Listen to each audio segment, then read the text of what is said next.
Okay. Sounds... Am I up or...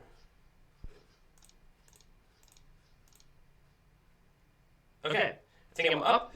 Hello, everybody, and welcome to the Sunflower Socialist Super Tuesday Super Stream, and I am now deeply regretting that intro.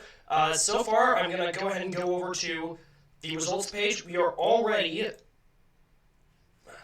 Stupid YouTube's giving me warnings. We have already gotten quite a few results in surprisingly fast. They've already called Virginia for Joe Biden, which I think, may be a little premature. The polls previous to this week were actually looking a lot closer. And, of course, they've called Vermont for Bernie Sanders, even though no votes have actually been reporting.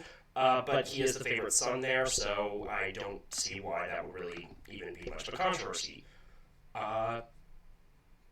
So, yeah. This is going to be an interesting night, to say the least. I'm going to be joined later on by a few guests. I have Pluribus Unum, who I did a recent stream with. He'll be joining us later on, as will Luke Pretz, a good comrade of mine, who's an economist. He'll be talking with us later on this evening. And Willow Ivy Rose, who I had on over a year ago. I had on streams back when I was really first getting into the left tube stuff. She's going to be joining me as well. And also... Alex from State of the Revolution, the Michigan Progressive Podcast, should be joining me as well later this evening. And possibly Claudia Brown, but I'm not sure. I haven't heard back from her for a little while, so she may not be joining us after all. Ignore that. That is just me pouring some water. Shoot. Spilled it on myself. So yeah, the results are already starting to come in. So this is going to be a very interesting night, to say the least. We have got... Virginia, they're counting less than 1% of the vote. I'm going to go to the Virginia results real fast, but the New York Times has already called it for Joe Biden. He's got about 46.9% of the vote, and they're saying he's going to win 16 pledged delegates. Again, there's 99 delegates in total at stake here. I think this is going to really tighten up before the night is out, and this may be a premature call. So we shall see, but... I've also heard that ABC News has called Maine for Bernie Sanders, but again, I'm going to be using the New York Times tonight because I have access to that one more readily, so that's what I'll be going off of. Vermont has not called any results yet, but that one's obviously going to Bernie Sanders. He's a favorite son, so it's not really a big issue there. I decided to start this one a bit earlier because I did not realize how soon we were going to be getting results in. So this was a real big surprise for me. I was expecting us to be waiting quite a bit longer to get some results in. So please, if you're watching, do send a comment in the chat. Let me know what you think.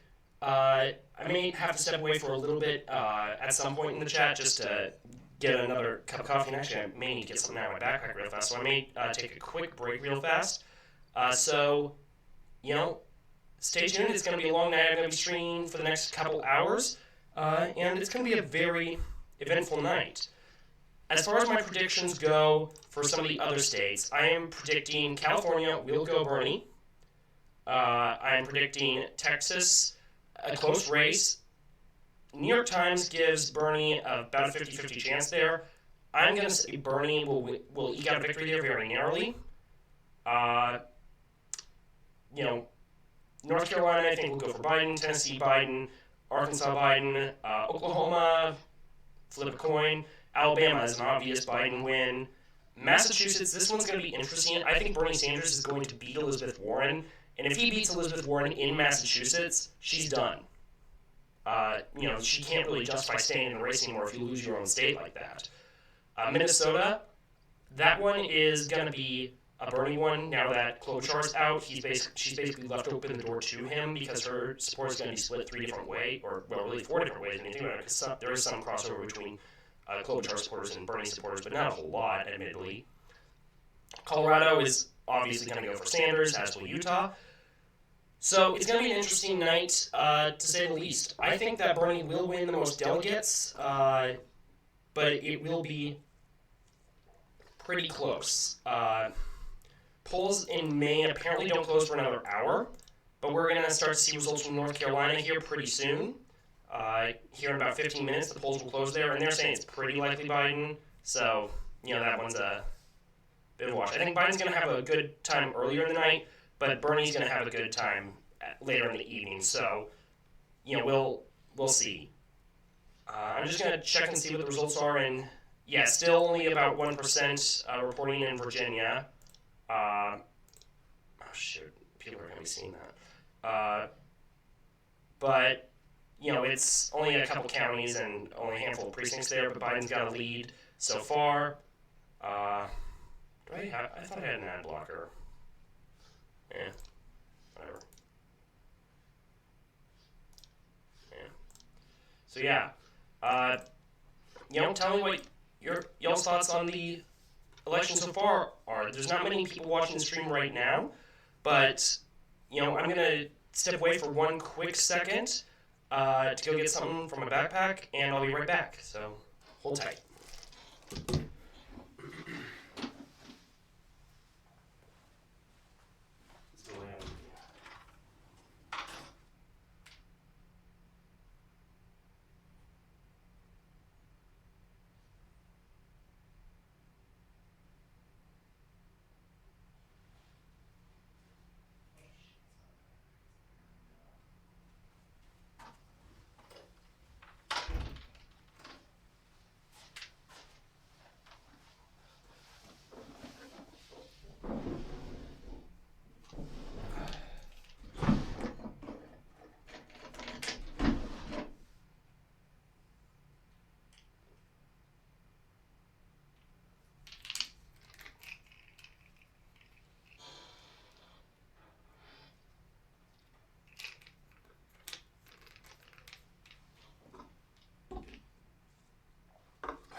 And I'm back. So, just a little heads up and update from when I don't know how to fix this tape delay, but it looks like I'm doing cocaine there. Actually, I'm not. I can assure you that. I was just taking some medicine. But the ABC News called it for Maine, but I'm now getting word off Twitter that this was erroneously called, that the closing times in Maine aren't for another hour, so people still have time to go and vote. So that was called early, so, don't make any judgments off of that yet. So we shall see how this night goes down. I do want to talk a bit about what happened with the dropouts the last couple days. So, as most of you are going to be aware, Klobuchar and Biden have both dropped out within the last few days. Or not Biden, Buttigieg. It's one of those interchangeable centrist white guys. It's an interesting thing. I did not see that one coming. I figured he'd stay in at least till Super Tuesday, even though I did not expect him to do particularly well today, as is. I was more surprised by Buttigieg dropping out because, or not by Buttigieg, by Klobuchar dropping out, because I expected her to stay in through Minnesota, because I expected her to win Minnesota. I figured she would do that just for her own, state. But she did not. She dropped out and immediately endorsed Biden. Buttigieg waited a day, and then he endorsed Biden also. And it's clear this is part of a concerted Stop Sanders effort by the establishment Democrats, by the center of the party, and that is, needless to say, concerning. It is definitely going to help Biden in a lot of places, but a lot of these places also had early voting, so I don't think it's going to have too big of an impact, and I still think we're going to win the night. I think it's going to be a long night ahead, and I'm not going to be here for all of it. California is probably not going to get called until about the time that I decide to go to bed, or even until the morning. So we shall see how that goes. But it's going to be an interesting night. The attacks on Bernie have definitely been getting ratcheted up in recent weeks. They want to take him down since he is the front runner right now. And also Biden's early lead in Virginia seems to be coming out of the suburbs, is another thing, the suburban voters. That's something we're going to have to talk a bit more about as well. I wish I had made some better notes for tonight and what I'm going to be going over. But, I do want this to be impromptu and entertaining as well. So yeah, this is oh shoot. Does it sound like there's two of me? Hold on a sec. I'm gonna mute my microphone and listen for a sec.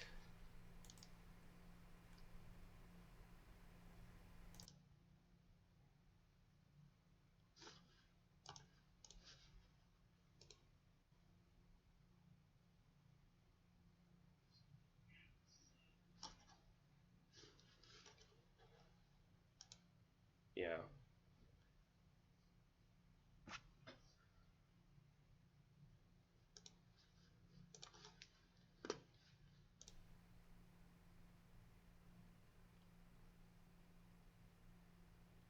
Is that a bit better? Or is there... Oh, I realize my issue. It is this. Give me one moment.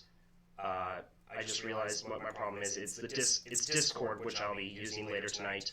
That is my problem. I'm going to mute my microphone on this. Okay, now I also forgot to turn sound off on that. Sorry.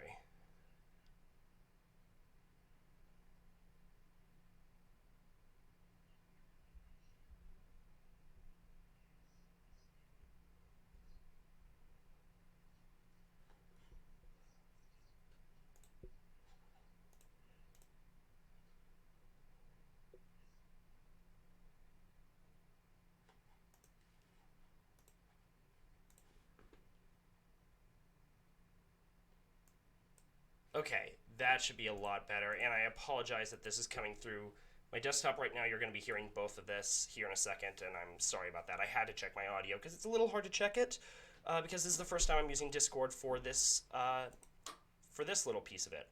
But there were, technically speaking, two of me just then. It was I had two audio sources. So yeah, so this is a very interesting what we're going to see tonight. They've already called it for Biden in Virginia, and of course for Sanders, even though no votes are reporting, but that's, again, a wash.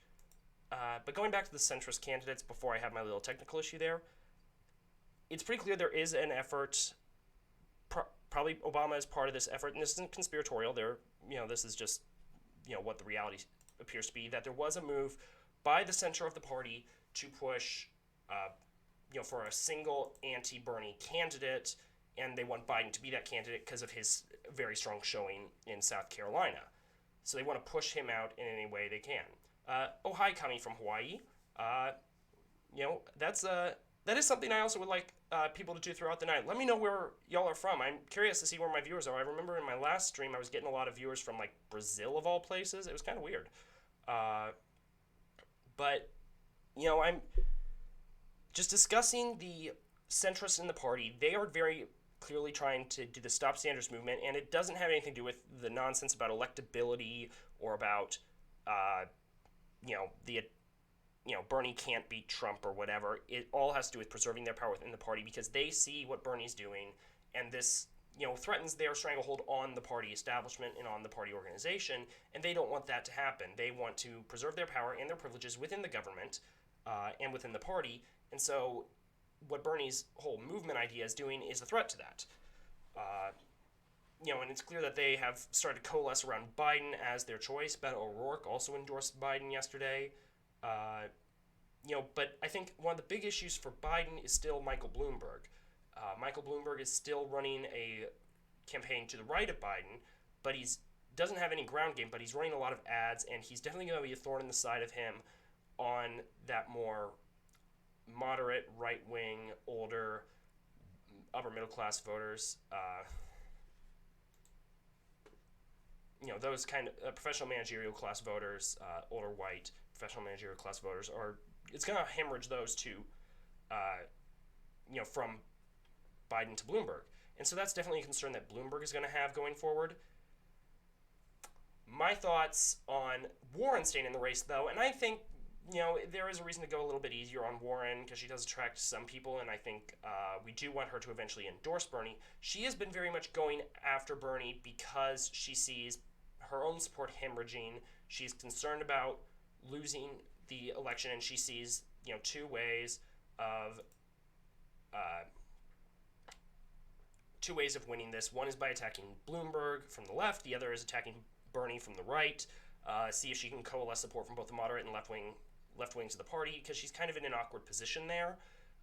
Because the left wing the party is very polarized and internally divided, which is a good thing in my opinion, and she is trying to find a way to attract both sides as her only path to victory. So that's an interesting dynamic there. So more results from Virginia are in. It seems like the bulk of the results so far are coming from the suburbs.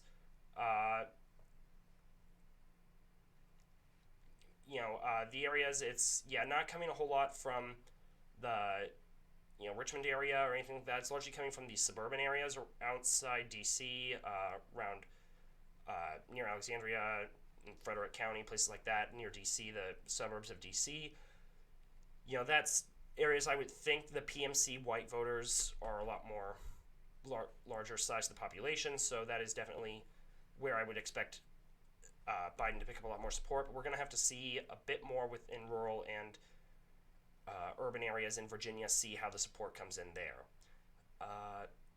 But on Warren, I think that she definitely is hurting Bernie the longer she stays in the race, and I do want her to get out as soon as possible. But I think if she somehow manages to pull off a win in Massachusetts, she could make a case to justify her staying in the race a bit longer. But if she doesn't, then she has no case to make there, and she's going to have to drop out. Someone said, Beto who? Oh, that's Willow. Everyone forgot about him until he endorsed Biden. LMAO seems like a fucking attention grab. Yeah, it is. And everyone thought he should have run for the Senate again, try and win that Senate seat, but he didn't. He decided to run for president because, everyone got so hyped that, he's going to beat Ted Cruz in Texas, and then he got popular from that. And so he decided to run for president based off of that alone, and in doing so, he basically abandoned everything that he had built his campaign in Texas off of, this grassroots style support, a lot of stuff he had learned from the Bernie campaign in 2016, which nearly got him that Senate seat. And he thought, okay, I'll just abandon this, go off popularity and reputation, and that'll make me a viable presidential candidate. It didn't work, obviously, and he dropped out. I was actually in Iowa the day he dropped out at a Bernie rally, before I think they called it like the Freedom and Justice Dinner or something like that for the Iowa Democratic Party, and Bernie was speaking, and we had a big march. Actually, if you watch an ad that came out of that, you can see some of my DSA flags in the background. Not the one I've got over here. Obviously, I got a DSA flag on the corner behind me. You can kind of see it. But it's, I had many of my DSA flags out there. There's only about 4 viewers right now, so I'm just going to kind of wing it and comment on some things right now. Please do, post messages in here and, interact. This is an interactive show. I do want to hear people's thoughts and, just know what people think about the issues that are coming up. Polls polls have just closed in North Carolina. I'm expecting this one to also go for Biden. Virginia is now about 5% in. I'll go back to Virginia real fast. It's not loading fast enough. Okay, I'm having an issue with this one, so I'm going to go back and... where's Virginia? VA, VT. So Virginia, okay, they're still, on their page for it, they're showing only 1%, but here they're showing about 5% of the vote in. Bernie's still about 30 points behind Biden in there, but again, only 5% reporting, so we're going to have to see. Still no reporting from Vermont, but again, we can expect nearly all the delegates to go to Bernie. So that will definitely be a major benefit to him. Bernie will definitely be winning some delegates in Virginia, though. It is surprising to see how poorly Bloomberg is doing in Virginia so far. I expected him to be a real competitor in Virginia, but again, Knight's still young, and that is pretty likely to change. Update on North Carolina. The polls close at 7:30 p.m. Eastern and will not report its results until at least 8:10. Voting was extended in one precinct because of a ballot shortage. Okay, that's pretty common. So nothing really exciting there. We'll have to see what the victory parties are later. I'm going to go and see if I can find out what's going on there, and maybe we can watch Bernie's victory speech or something like that.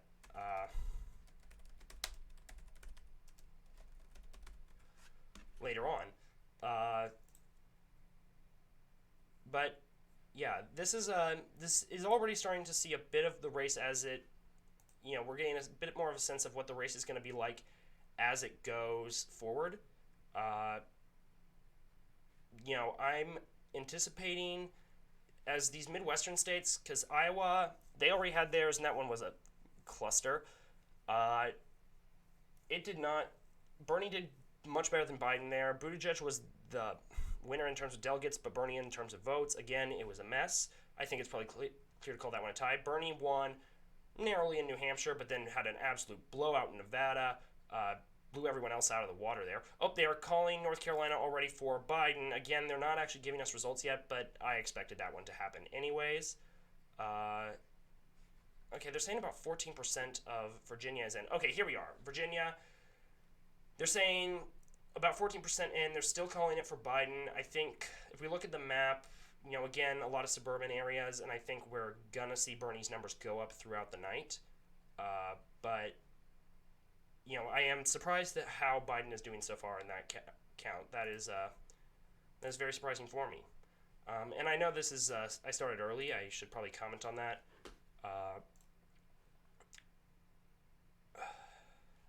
That like, oh, here it is. Give me a sec. I'm gonna. Okay, I will come back to. I have this open on YouTube here. I will come back to this later on to see if Bernie is in fact speaking, and will, when he does speak, I will show you the victory speech, hopefully, if it's early enough in the night. But that may be fairly dependent.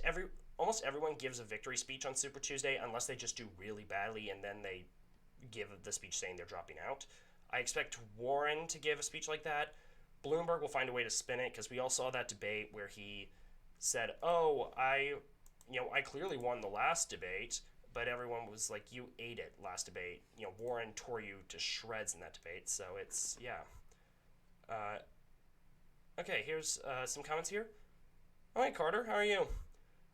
Coming from Hawaii, if Bernie Sanders gets elected, he might get assassinated. That's a risk, I'll admit it, but it's not a huge risk. Secret Service, while generally drunk and incompetent, they have not lost a president since JFK. And they nearly lost Reagan that one time, but he, survived. So uh, they're doing a good enough job. So I'm not too concerned about that.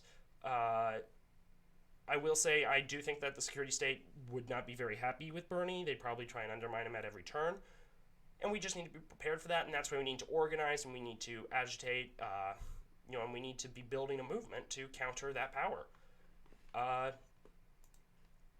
That's all that can really be said on that matter. We're still waiting on some more results from North Carolina and Virginia. It's still about 14%, and no results in from Vermont yet. So we'll see what's going on there. We'll be joined by some guests later on tonight, and I'm really looking forward to showing you all that. But I am curious to know what tonight is gonna mean for how the race shapes up, because it is narrowing the field down. The candidates are getting winnowed out. It's looking increasingly like a Bernie Biden race. And for some reason Tulsi Gabbard is still in, but Warren is still in. But I expect her to go out after tonight, especially if she loses Massachusetts, and I anticipate that will happen. Because let's go down here to Massachusetts. Massachusetts, their forecast says probably Sanders, about 54% probability for Sanders, about 23% probability for Warren, 17 for Biden, 6 for Bloomberg. So very close there, but it looks good for Bernie. So I think that's going to be it's going to be a definite. I think it's almost a definite win for Bernie in that race, and so I think he'll be doing pretty solidly there. And if she eats it in Massachusetts, she has to drop out. There's not really a way for her forward if she loses her home state. Losing your home state is an absolute embarrassment for any presidential candidate, especially in the primary, and you really cannot go forward after that. Losing like that would be an absolute disaster. I'm also surprised Tulsi Gabbard hasn't dropped out yet. The fact that she has done it shows that she's not very competent enough to even serve a role in any administration, and it's a good thing she's not running for re-election in Congress. She clearly was a grifter from the get-go.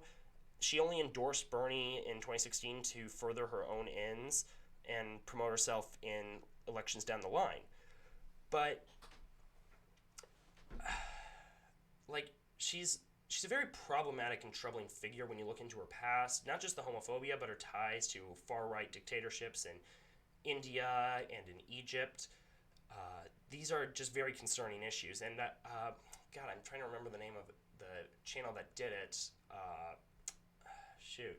But there was a great YouTuber that did a whole thing about, just why she's freaking terrible. Uh, okay. Okay, it sounds. Am I. Is the Discord. I just turned on the Discord again because I guess I wasn't in that one, so I'll see what's going on there. But I don't think it should be giving me sound on that. It is a little hot in here, actually. And that's why I'm thankful I'm not wearing my sweater right now. But yeah, I'm probably going to have to go and get some more water at some point. Oh, I should not do that right next to the mic. Trust me, I don't actually know what I'm doing. So yeah, we're still waiting for some results from North Carolina. For more results from North Carolina, polls close in Massachusetts here in about 20 minutes. Still about 14% of the vote they're up to 22% of the vote in Virginia. Let's go and see what's up there. They are still saying Biden is still very far out ahead, with only about less than a quarter of the vote counted. It's pretty clear that he is going to win that one. The question is, how close is it going to get? And we know this is going to close up quite significantly by the end of the night, as all these races do. But yeah, it's pretty clear that he has won it. That's disappointing. Needless to say, I'm sad about it. But it's you gotta take it all in stride. Bloomberg has now pulled ahead of Warren just barely. So he is he's not on the board yet. You have to be 15% in either congressional districts or the statewide or both to get delegates. He is probably not there yet, so we shall see. But statewide, it looks like Biden and Bernie are both getting delegates, and then at the district level, I anticipate both will, and in some districts, I actually expect Bernie will get more. Biden is on the board, it looks like, in Vermont, with about 19% of the vote, but he's not. I actually expect that one might actually go down because it is still less than 1% reporting. In North Carolina, still no results there. We're going to have to wait about another half hour. Biden does have very good prospects in southern states. The exception there is Texas. Texas is going to be a bit tougher because Bernie has had a lot of outreach to Latino voters, and that has really heavily benefited him. That's why he won Nevada by such a large margin, and I think it's why he will do very well in Texas. And Texas is the the consolation prize tonight. And if Bernie wins both, the big prize is obviously California. But the consolation prize is going to be, is obviously, Texas. Sorry, I am still waking up. I was trying to get in the right mindset before I decided to hop on early. Where am I going on this? Okay, I'm losing viewers now. Damn. Okay, it sounds good. Okay, good. For some reason, I'm having this 30-second delay on this, and I'm not sure what to do about that, but we shall see if I can fix that later on. I might stop the stream and start it back up here in a sec to see if I can correct that. So give me 1 minute.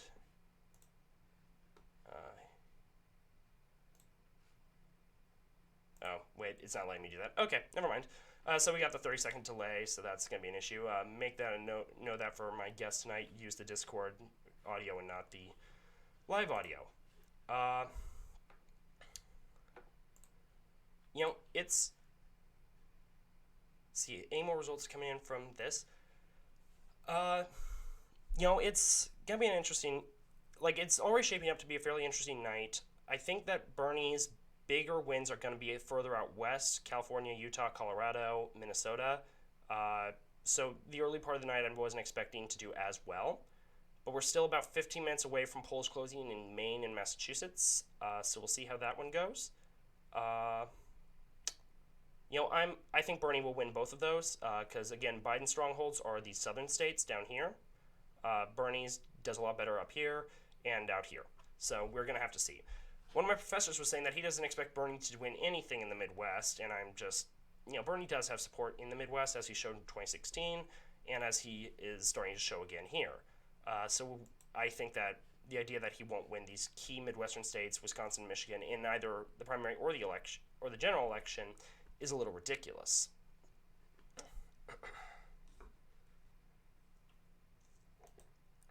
Yeah. Uh, see, in Virginia, no updates there. Uh, but there is a rumor that Bernie is about to announce his running mate in the next day or so. I'm not sure why he's doing that. Might just be because things have gotten so intense they really gotta, and he has no intention of choosing any of these other candidates, of doing it, and Warren is basically, said it. Unless they have come to an agreement with Warren that if she loses, she'll be the running mate. That'd be an interesting thing. Uh, but, it's I can't confirm that one. I don't have any inside sources giving me the info on that one.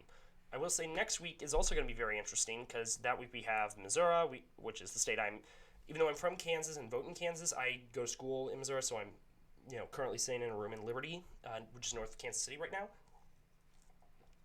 But we also got Michigan, and Michigan's a big primary. Bernie won that one in 2016. That kept him going until basically the convention and was a massive win for him there. So Michigan, if he wins Michigan again this time, that will make him a definitely viable candidate going into April. In Kansas, my state, they don't vote until May. By then, I expect the election to be basically a fait accompli. But if it's as close as they're saying, it could be in really big play. Bernie has got a ground game already getting organized there. I have filed to run to be a delegate along with a lot of other people, which is a little concerning that I'm going to have so much competition for that. So I may not win. But, I do hope that I will be able to get enough support in that endeavor. Where is Discord? Okay. Okay, we're good.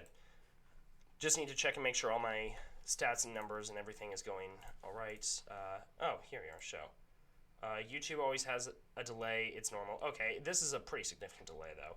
If you picked Warren, I would laugh. I think she effed up way too much attacking Bernie. It's pretty clear that Warren was only attacking Bernie to, rebound after her campaign started to flounder.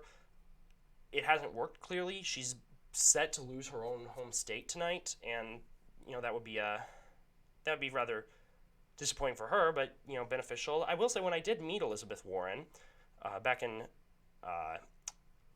that would have been July. It's when I met her in D.C. at a union action at Reagan Airport. She did promise she'd send her dog to get my vote, so she better, even if she drops out, she better follow through on that pledge because I want to meet her dog because her dog is really cute. Dogs are my weakness, so if you ever want me to do something, send me a dog, or let me pet a dog. It's, if you sit, like, to dog owners that say I can pet their dog, it's like, I'm not worthy. Next set of polls are about to close here in a few minutes. About 30% reporting in Virginia. Let's go see what the update there is. Okay, Warren has overtaken Bloomberg again. They're kind of in neck and neck for third, but still not quite on the board. They're saying Biden is now taken up to 27 pledged delegates. And he's still Bernie's still about 100,000 votes behind, which is very disappointing. But there are about, well over half of the precincts remaining to be reported. So that's going to be an interesting development there. I'm hoping that we can get one of our guests on here pretty soon. Are there any numbers already for Michigan? No, Michigan is not till it's not until the 10th, so it's another week away. So we're gonna have to wait to see on that one. Obviously, it's gonna be the same night as Missouri. I'm not gonna be doing a stream on that one. I'm doing this only for Super Tuesday, because that night I will be probably at a watch party of my own, with comrades here, because I'll be campaigning all day here to make sure that we win that primary as well, because that is very important. It's the state that I'm in, and winning that one really matters. Wait, am I got someone on? Or Willow, are you there?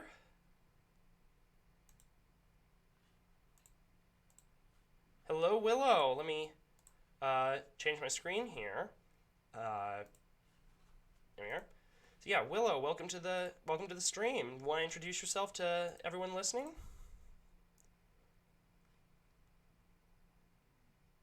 Still there?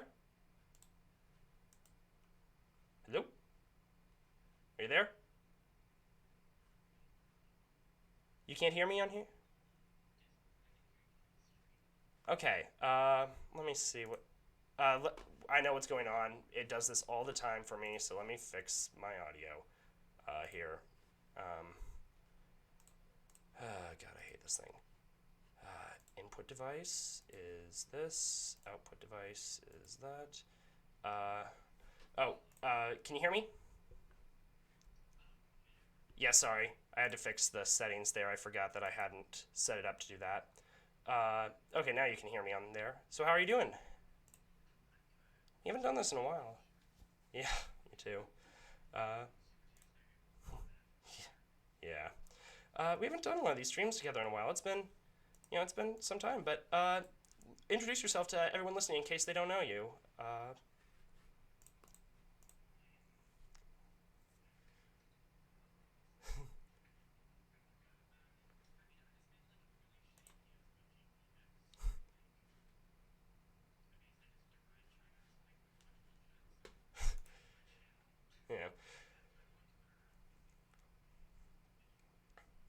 Yeah, that's all that.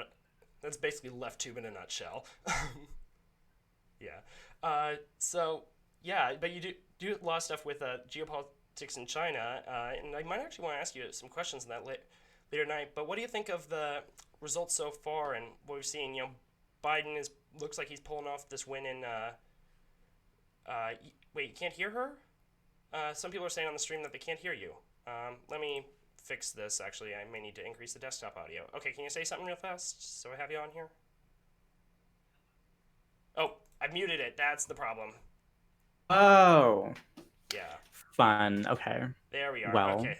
So let's do that whole spiel again. I do not. I've got too many things going on. So okay. Uh, right. there we fixed it now. So like she said, she does videos on geopolitics and tweets a lot of stuff, largely bagging on China from a left perspective. So none of that neoconservative nonsense. No, ew, that's disgusting. Yeah. Yeah. Although you used to be a conservative, didn't you? Yeah. Uh, when I was like fucking 15, so years ago. in in fairness, when I was around that age, I was just starting to call myself progressive or social democratic or whatever, but I still supported Ron Paul because he wanted to end the wars. So that is probably the most embarrassing political take I have ever had in my life. Even more embarrassing than the period when I was anti-GMO. Um, so that was Was when I was a fucking atheist liberal on YouTube where I was like, fuck your feelings. I don't give a shit. I'm bitter because I'm fucking whatever. So yeah.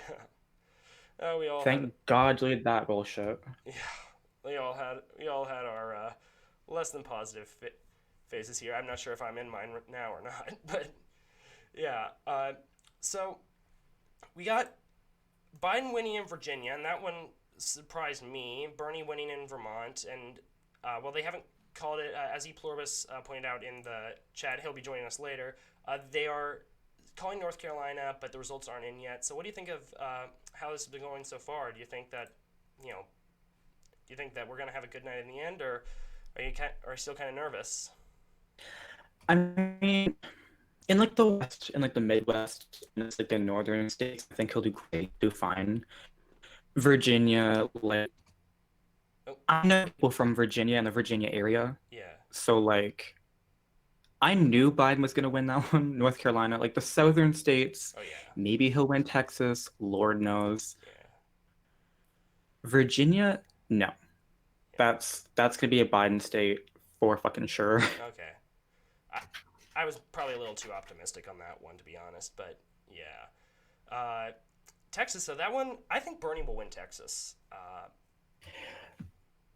Probably Yeah, because of the large like Hispanic population and yeah, his constant berating about how Trump is awful and we need to do a lot like more positive progressive fucking immigration shit. yeah, He'll probably win it. And like Biden's just like Hillary. He's a do nothing centrist. Of course, he'll probably relax a couple rules and be all like, "We're gonna tear down the wall," but like he won't do anything else. He'll just be a fucking another do nothing like Obama. yeah. You know the nickname that immigration activist gave to Obama? You know what that was, right? Or No. deporter in chief. Because he deported Oh, more. I have heard that. Yeah, Yeah. he deported more immigrants than the Bush or Clinton administrations had combined.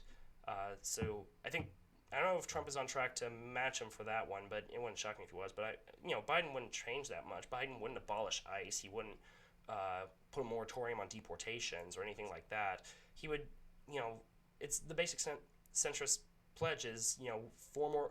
We'll have 4 years in which we can go back to feeling good about ourselves, but nothing actually changes. Uh, Well, that's like the entire liberal vote and it is is, yeah. like like people who are like, can we have 4 more years of Obama? Why? So you can have 4 more years of nothing and like shady bullshit behind the scenes with Pretty, like wars and yeah, security apparatus being boosted. yeah, Like, yeah, pretty much. That's what That's what we'll get. You know, I I've changed my views on some foreign policy matters. I've incorporated some aspects of realism into my thoughts, but I'm still very much an anti-imperialist. But it's with Biden's foreign policy, it would basically be same old. Just to return to Obama, it wouldn't be as you know erratic as Trump, but it would you know wouldn't change a whole lot.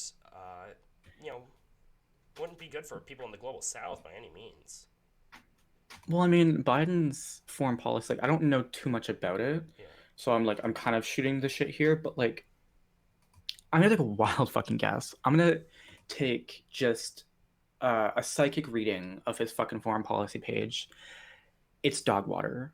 Like it's just gonna be the exact same fucking like wars in the Middle East. We have to promote democracy and peace in the Middle East and fuck Iran.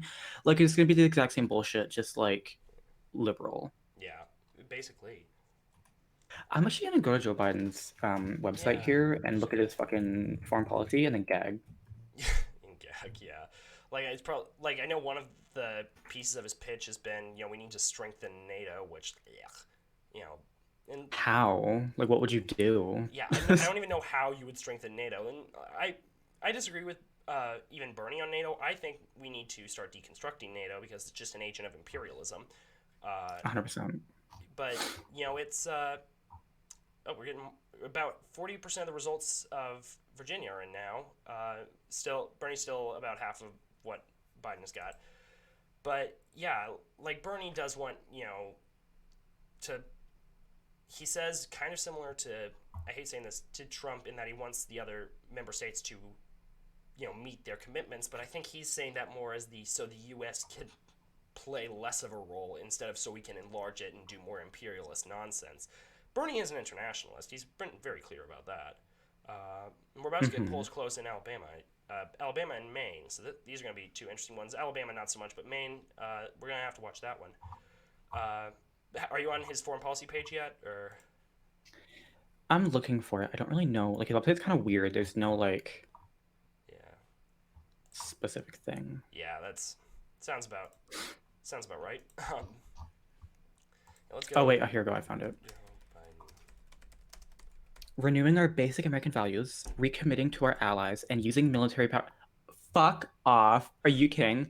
Using military power responsibly. Our military is one tool in our toolbox, along with diplomacy, economic power, education, science, technology. This is fucking word vomit.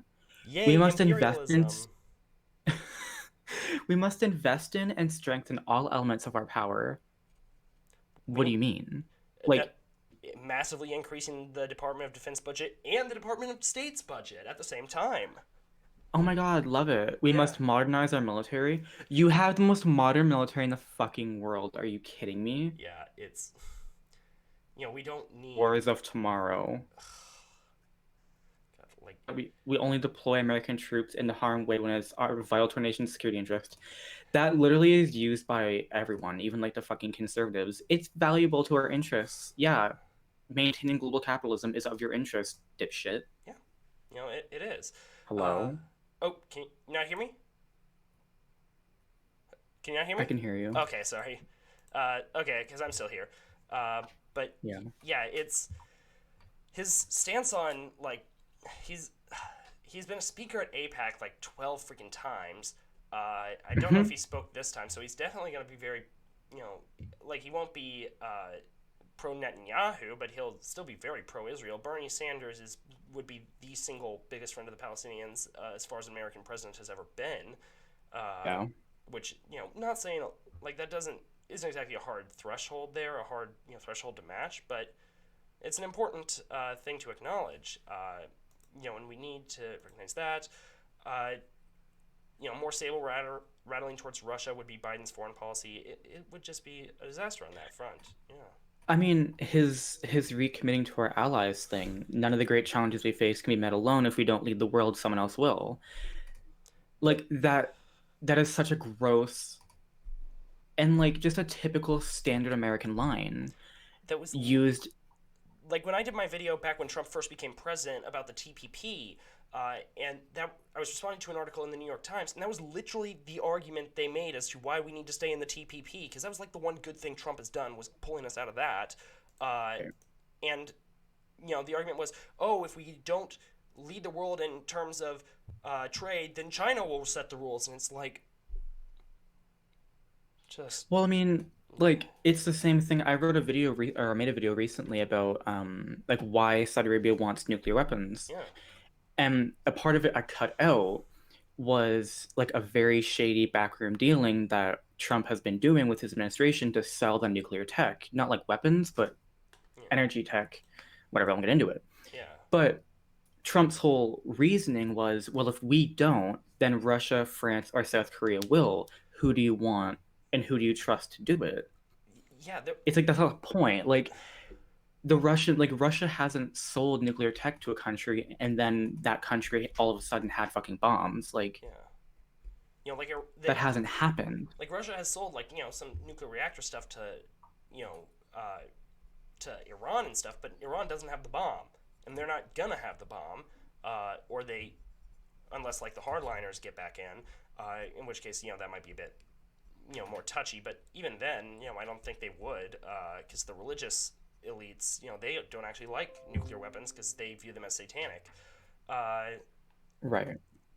and they got a point there. Um, True. I am a religious socialist. Sorry, I'm getting these notifications from Facebook and stuff on my laptop, so you're going to be hearing that on the stream. But I'm like, it's also something I heard from this U.S. diplomat that came to speak here at my college a couple of years ago. He said, "Oh, the people that are saying we have to cut off support for Saudi Arabia's war in Yemen, they're not actually going to help the people in Yemen, because what's going to happen is that we'll actually make it so the Saudis are bombing more indiscriminately, and it's just maybe we shouldn't sell them any weapons at all, and not just the high tech stuff." They shouldn't be sold like Why isn't Saudi selling Arabia under weapons. international sanctions like South Africa was?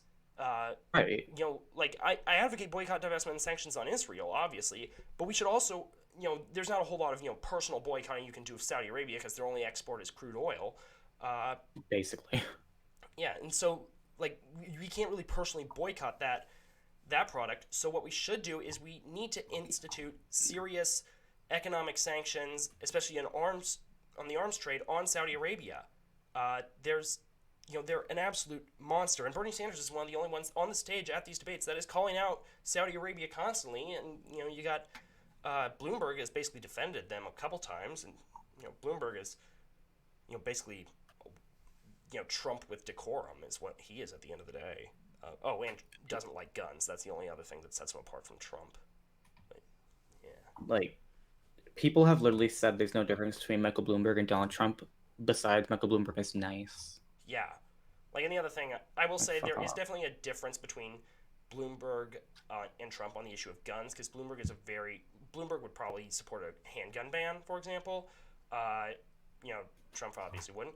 Okay, they've just called Alabama for Biden. No shock there. But Biden's winning streak for the night is about to. It's going to slow down because they said he'd win about 6 states, which is more than I was predicting he would win about a week ago. I thought he'd only win 2 to 3. But that was when Buttigieg and Klobuchar were still in the race.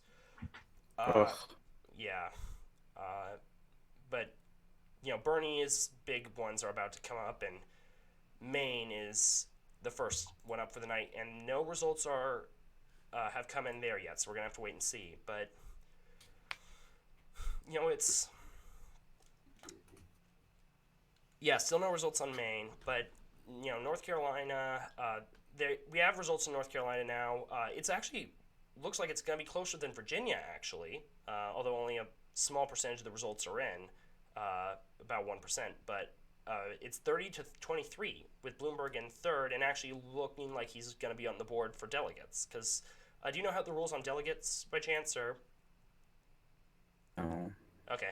So in a nutshell, there is a threshold that you have to. There are two main types of delegates that you can win, and they're congressional district and at large. At large mean for the whole state. Congressional districts are based on each congressional district, obviously, and you have to have 15% of the vote to get either. So 15% in each congressional district to get delegates from the districts, and 15% statewide to get at-large delegates. I'm running to be an at-large delegate in Kansas, so if Bernie gets over 15% of the vote in Kansas, I have a chance to be one of his delegates, although it is a bit of a slim chance, so I'm going to be campaigning pretty hard for that one at the convention, because I already have a couple friends that have filed to run for that as well, so it's going to be a little competition among friends there.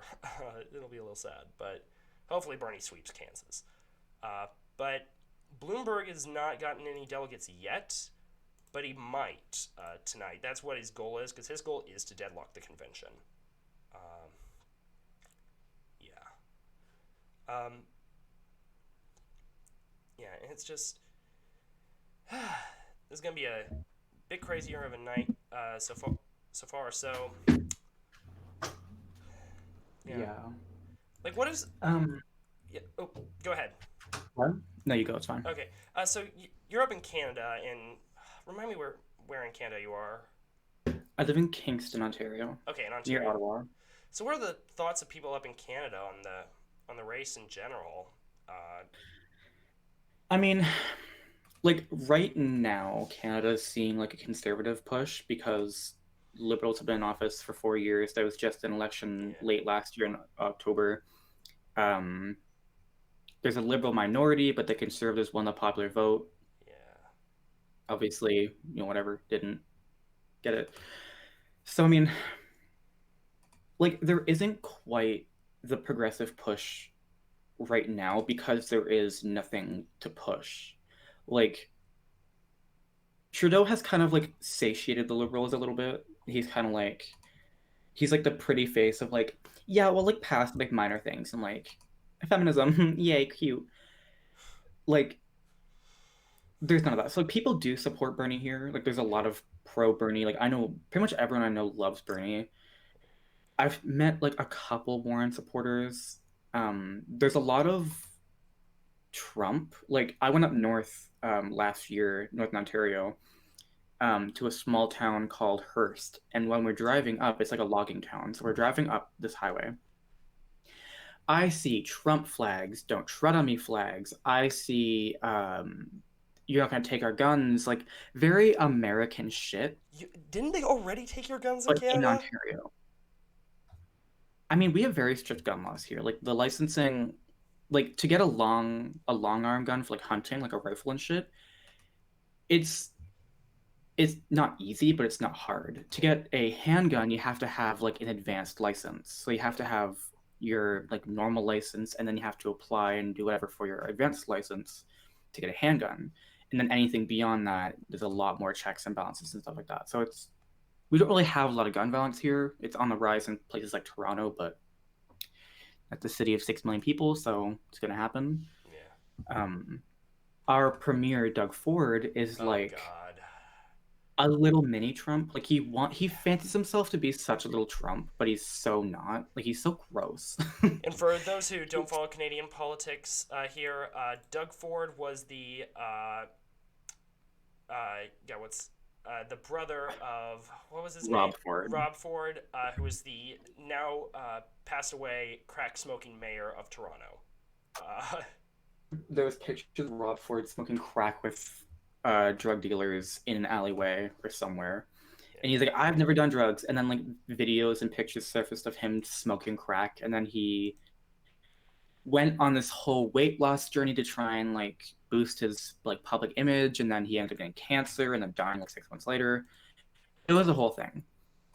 Well, his brother now runs the province, and his brother is a fucking idiot, yeah, just like Rob. So yeah. Oh, we're doing great. yeah, so great. It sounds like. Um, yeah. Oh, there is an update here on North Carolina. They're no longer calling it for Biden, but they say Biden has a 7 point lead. So that is a change there. Bernie is doing a lot better than I had expected in North Carolina, which is a bigger prize than Virginia actually. So uh, he might not actually pull that one off. It's that's a fingers crossed there. Uh, Although only about 1% of the vote is in North Carolina. So let's just go and see there. Yeah, it's still very low results there.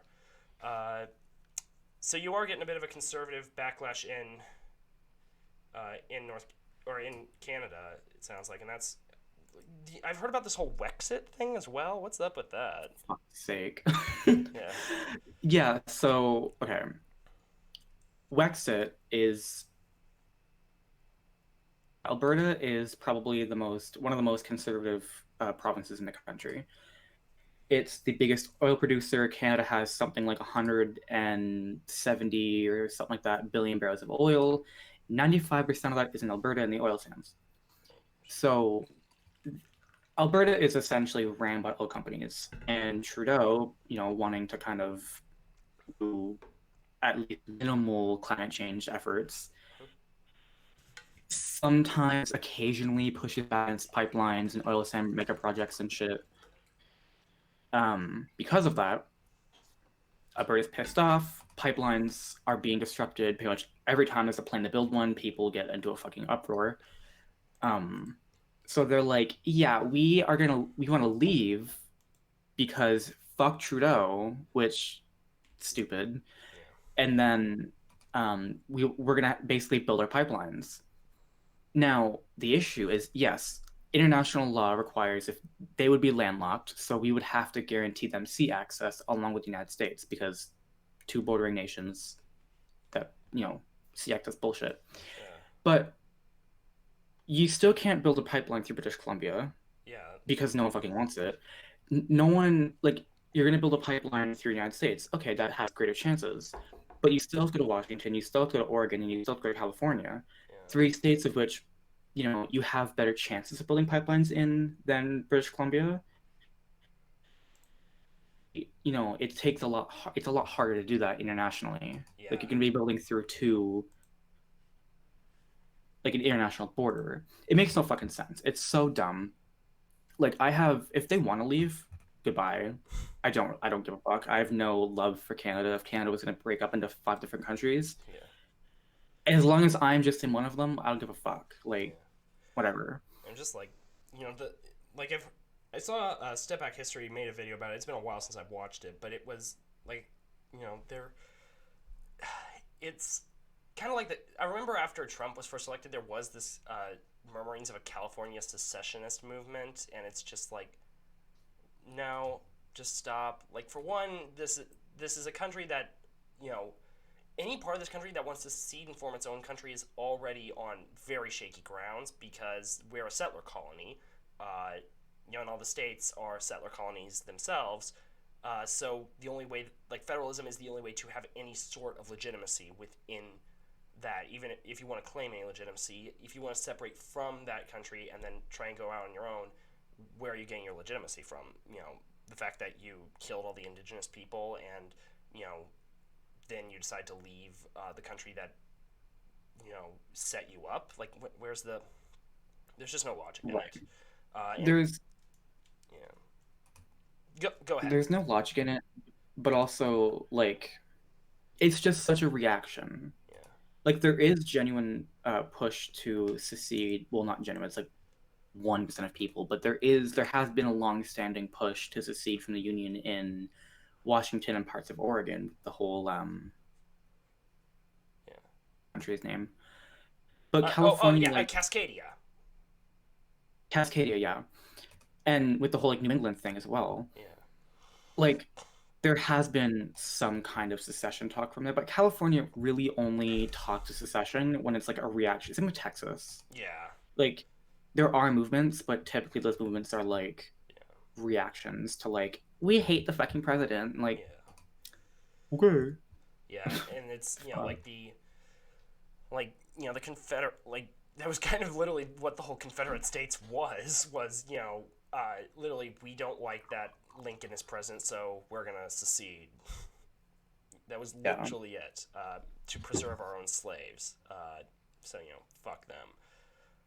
But it's like there's only like one state in the union that has a Confederate flag in its state capital, and no one gets mad about it, and it's Minnesota because they literally stole it in battle. So, and Minnesota is just basically can't southern Canada. So, Yeah, Minnesota, like, I mean, yeah, Minnesota's just Minnesota. It just exists. It does its own thing. and to be clear, to anyone on here from Minnesota, we love you. We have no animus towards Minnesota. I've been there, really nice state, but you are southern Canada at the end of the day. I mean, if Minnesota wants to have problems, I'll have problems. And bitch, I'll bring guns. I'll invade your bitch ass myself. Like, Yeah. fuck Minnesota. Eh, eh. If they go our way tonight, uh, they can have a treat. But it's like I've heard Alberta called like the Texas of Canada, and it's Yeah, and that really pisses them off. really Oh, they hate it. Like, and it like they're like conservatives, and a lot of them kind of like some American stuff, but most Canadians are disgusted with America and Americans in general. I've Like, noticed that. Yeah, yeah, but it's this very like pompous, like the liberals do all the time when they throw universal healthcare in Americans' faces. Like, we're better because of our healthcare. Sure, like we have universal healthcare here, but do they want to improve it? we're like point of like we need to improve our healthcare system. Like, Yeah, but look at America though. Like I we was have universal healthcare. They don't. It's I like was okay, I that's literally not have the an point. email from the because I went to the NDP conference a few years ago, and they're supposed to have a new one, but apparently the NDP is broke. So, you know, Oh yeah, the NDP is fucking going through it right now. yeah. Who would have thought that socialists were bad at managing money? Ooh. So, plus one cell phone. But like I got an email from them today, which is pharmacare is closer than ever, and it's like which is I really resonate with that kind of stuff. But then I hear liberal Canadians going, "Oh, but at least we have healthcare," and it's like, we're talking about universal healthcare down here too, and in the legislation for single payer that we got, we also talk about pharmaceutical prices and stuff like that. Uh, and admittedly, you guys do have it much better For than sure. us on pharmaceuticals because literally, if you export American-made pharmaceuticals to Canada, and then if you were to and then import them back in, they would be cheaper than if we just bought them from the manufacturers in the United States. It's Okay. it's freaking ridiculous. And Bernie Sanders and Rand Paul, as in Ron Paul's son, proposed a bill to make that legal, but it was blocked in part by Cory Booker, the Democratic senator from New Jersey, who was briefly a presidential candidate. Uh, so yeah. Oh, we're getting some results. Some more results here. Maine is coming in. Biden is a lead, but less, like only a couple hundred votes are counted so far. Oklahoma, same, but with Bloomberg in the lead and Bernie in third. So nasty. Yeah. Who the fuck is voting for Bloomberg? Like, yeah, I want him for office. Like, ew. People that watch TV all day, uh, Sure. yeah, literally, I've been seeing Bloomberg ads on my own videos. It's weird. I have not, luckily, because I'm in Canada, Okay. but I've been hearing people talk about Bloomberg ads, and Okay. it's like Yeah. I seen I think it was a oh who the fuck was it? I think it was a Buttigieg ad. Someone Yeah. was attacking Buttigieg. Yeah. Might have been Biden. I'm not sure. It was fucking hilarious. So it was such a bitch slap to Buttigieg. Oh god. Yeah. I'm not exactly upset that he's out. Because he's such a he, like He's such a rat. yeah, like literally at the YDSA winter conference that was a couple weeks ago. I uploaded an interview of me interviewing Philip Agnew there, and apologies for the audio quality there. I don't have great audio equipment that I can take with me when I travel or a great camera. Uh, but there was this comedy show that they hosted for us as one of the as the Saturday Night Social event, uh, and when they mentioned Buttigieg, we all started chanting "rat, rat, rat, rat." Uh, in I need to upload the in video of that. Tennessee, But in Tennessee, only 2% reporting, but Buttigieg has 8%. Like he's not what? even in the fucking race. Why are people voting for him? Why is he on the ballot? Well, it should be noted that all these states have early voting, and a lot of people did vote early. Like in Okay. Virginia, I know people that were voting out there before Iowa. Before Iowa Okay. even happened. I know people that were voting in California basically from the first of the year, or it seemed like that. Although a lot of people did vote today, of course. Missouri, where I'm in Missouri right now. I don't register to vote here. I'm registered in Kansas, but Kansas has early voting for a few weeks, but Missouri has no early voting unless you are sick or traveling. Um, So if Buttigieg got a delegate in Tennessee, what would happen with that delegate? Like, could his so team be like, no? it's a little complicated on that one, and it does vary based on from state to state on what the state bylaws are. Some states have, like in Kansas, if that was to happen, uh, they would, it wouldn't really matter. It'd be ratified at the state convention anyways, and the Buttigieg people could be lobbied by Bernie or Warren or Bloomberg or whoever by their people to vote for them, and they could vote if released the people they get there. But in some states, you have to have the delegates decide like named before the primary. I think California is one of them. Uh, so if that's the case, you win those delegates, and they are bound to you. And the only way that they can vote for someone else is if you release them, which basically makes them a free agent, free to vote for whoever they want. Although some states don't allow you to do that, and in those states, you have to. The candidate is still bound to you. They have to vote for you if your name is submitted at the convention, um, Hmm. put into the running at the convention, and if not, you they can either abstain or they can vote for whoever you basically instruct them to. Um, That's so weird. yeah, it's a little complicated. Uh, and that is one thing I had to study up on this when I filed to run to be a delegate. But I am. It's just a very complicated system. Back in the olden days, before they really had a primary system, everything would be decided by caucuses, which were basically just party conventions at a miniature level, uh, and then they wouldn't Mhm. be bound to anybody.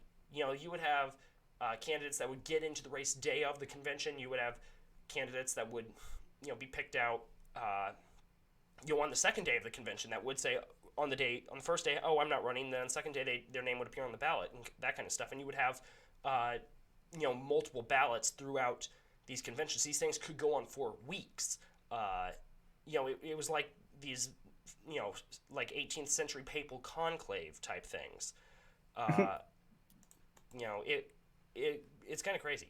Oh, we are getting results now from Texas. Initial results: Bernie in the lead, 36-25. So that is very good. Uh, Massachusetts, Biden in an early lead with an early 4-point lead, but less than 1% reporting. Same with Maine, 7-point lead for Biden, but only 1% counted. And Bloomberg in Tennessee. Yeah, with less than 1% lead, uh, which if Bloomberg is going to win his state, it's probably going to be somewhere like Tennessee. Hmm. Uh, but it's a very close race. 26.7 Bloomberg, 25.8 Biden, 20.9 Sanders, and then 10.3 Buttigieg. Uh, you know, Gosh. yeah. God, So whenever I see Buttigieg, I just gag. Like, oh God, fucking nasty. yeah, he is. He is. He's just not.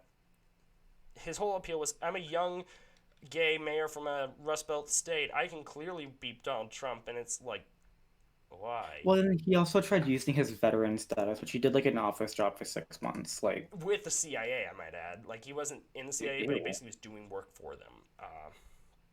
Gonna Which give him that. is another thing. Like, that was an attack I saw from this idiot, this neoconservative idiot named Max Boot, who is like one of those like never Trump conservatives.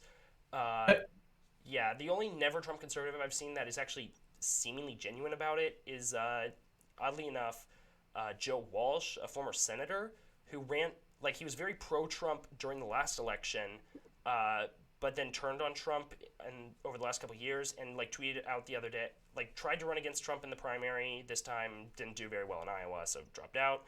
But he tweeted the other day that he is more willing to vote for a socialist, i.e., Bernie, than for a traitor like Trump. Was the gist of his tweet, and it's like that guy's actually genuine about it. But this guy Max Boot he's an intelligence agency nutcase who's found this old article Bernie Sanders wrote in the 70s about why we need to abolish the CIA, which was also a story during the 2016 race, so he didn't exactly find it. He just Googled Bernie CIA. Uh, and then everyone started tweeting hashtag abolish the CIA, and then he retweeted a Jacobin writer who was saying this, and he's like, "See, these are what the Bernie Bros want," and it's like, "Yeah, abolish the CIA, Yeah, the CIA is a fucking terrorist group." bunch of bullshit. It's disgusting. Fuck the CIA. Get rid of them.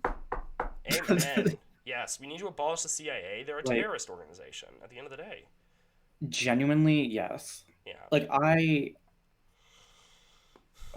remember I wrote a video. I never ended up making it because I lost the script, but I wrote a video titled "The CIA is worse than ISIS." Oh, totally. Yeah, Worse than ISIS. But it was supposed to just be yeah, like the oh my God, what'd you say? yeah, Nothing's worse than ISIS. Kind of like get the liberals in. yeah, But yeah, no, like they're disgusting. Fuck the CIA, get rid of them. yeah. They are. You know, if we got rid of the CIA, the world would be much better. And people are like, "Oh, but who is going to do our intelligence agency?" And it's like we have 17 or something like that intelligence agencies. I actually should know that since I'm doing a practicum in one of my classes where I'm supposed to be the director of national intelligence in it. Uh, so I probably should know how many agencies I'm in the practicum I'm overseeing. But the CIA is only one of 12 agencies, and then you also got the NSA, and they should be abolished too. But you've got Yeah. the Army intelligence, Air Force intelligence, Marine Corps intelligence, Coast Guard intelligence, naval intelligence. You got all of them, and then they all come together under the Defense Intelligence Agency, which does all the intelligence gathering the CIA does under the auspices of the Department of Defense, so they have more oversight that way, uh, but without the operations aspect of it that the CIA does, which is all of their stuff that's like coups and smuggling weapons and things Yeah. like that, assassinations. Like even Harry Truman, the president who established the CIA, literally wrote in the 60s that their operations divisions should be shut down. Yeah, because he even like the CIA was meant originally to be an arm of the US government that had very little oversight. Like if the CIA did something, Mm-hmm. America like presidents could be like, "Oh, that wasn't us, that was the CIA. Oh my God, bad CIA." Yeah, Like they were just acting on their behalf, but without the blame. yeah. Like the Central Intelligence Act basically gave the CIA the ability to do whatever they wanted as long as it wasn't within the borders of the United States, which they almost immediately violated with MK Ultra. Uh, they're Aside from Operation Ajax being one of the first like major things, then there was Operation Gladio oh in yeah, Europe, in which they literally employed Italian, French, and German fascists, a lot of which had ties to fascist parties, including Nazis, whatever. Yeah. Like known Nazis they employed up until like the 70s when and the 90s when this shit was fucking discovered in Yeah. Italy. Like And it was like wasn't just tied to Nazis. Like these Nazis used these arms depots that they set up to resist a potential Soviet invasion in terrorist attacks. Like there was the Oktoberfest bombing in Germany. and then The blamed the left. Yeah, they then blamed the left, and of course the most famous one was it was like a farmers' bank in northern Italy was bombed, and they blamed it on the Red Brigades and the goal of it was to undermine the historic compromise between the Italian Communist Party and the Christian Democrats. Uh, and the point was keep these right wing parties in power. Uh, it was innocent people died because of this, and the CIA says, "Oh, we didn't have any knowledge," but it's like, sure, you didn't have any knowledge. Wink. You know. Right, and then Italian leaders are like ex-leaders are coming out being like, yeah, Yeah, like this was the CIA. it happened. Yeah, this stuff happened, and the CIA has not declassified all its files on it, but they've basically admitted it. It's kind of like Israel's nuclear weapons, where it's such an open secret that the denying it is just kind of hilarious at this point. Yeah, they just don't even speak on it anymore. They're just kind of like, Yeah. Um, yeah, we're still waiting on some more results to come in from these other states. They've called 3 for Biden, 1 for Bernie. Virginia is 93% called it. Yeah, it's going Biden, which is regrettable. mm-hmm. Bernie did not do nearly as well as I thought he would, which is a shame.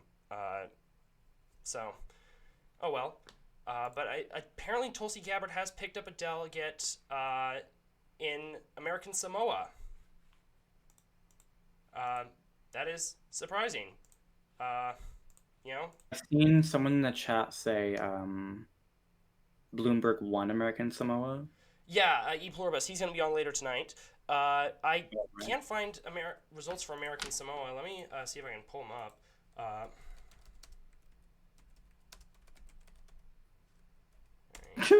What? Michael Graham. I don't know who y'all are, but YouTube keeps sticking me the top of recommended next videos. I'm pretty bummed with the way the election turned out. Yes.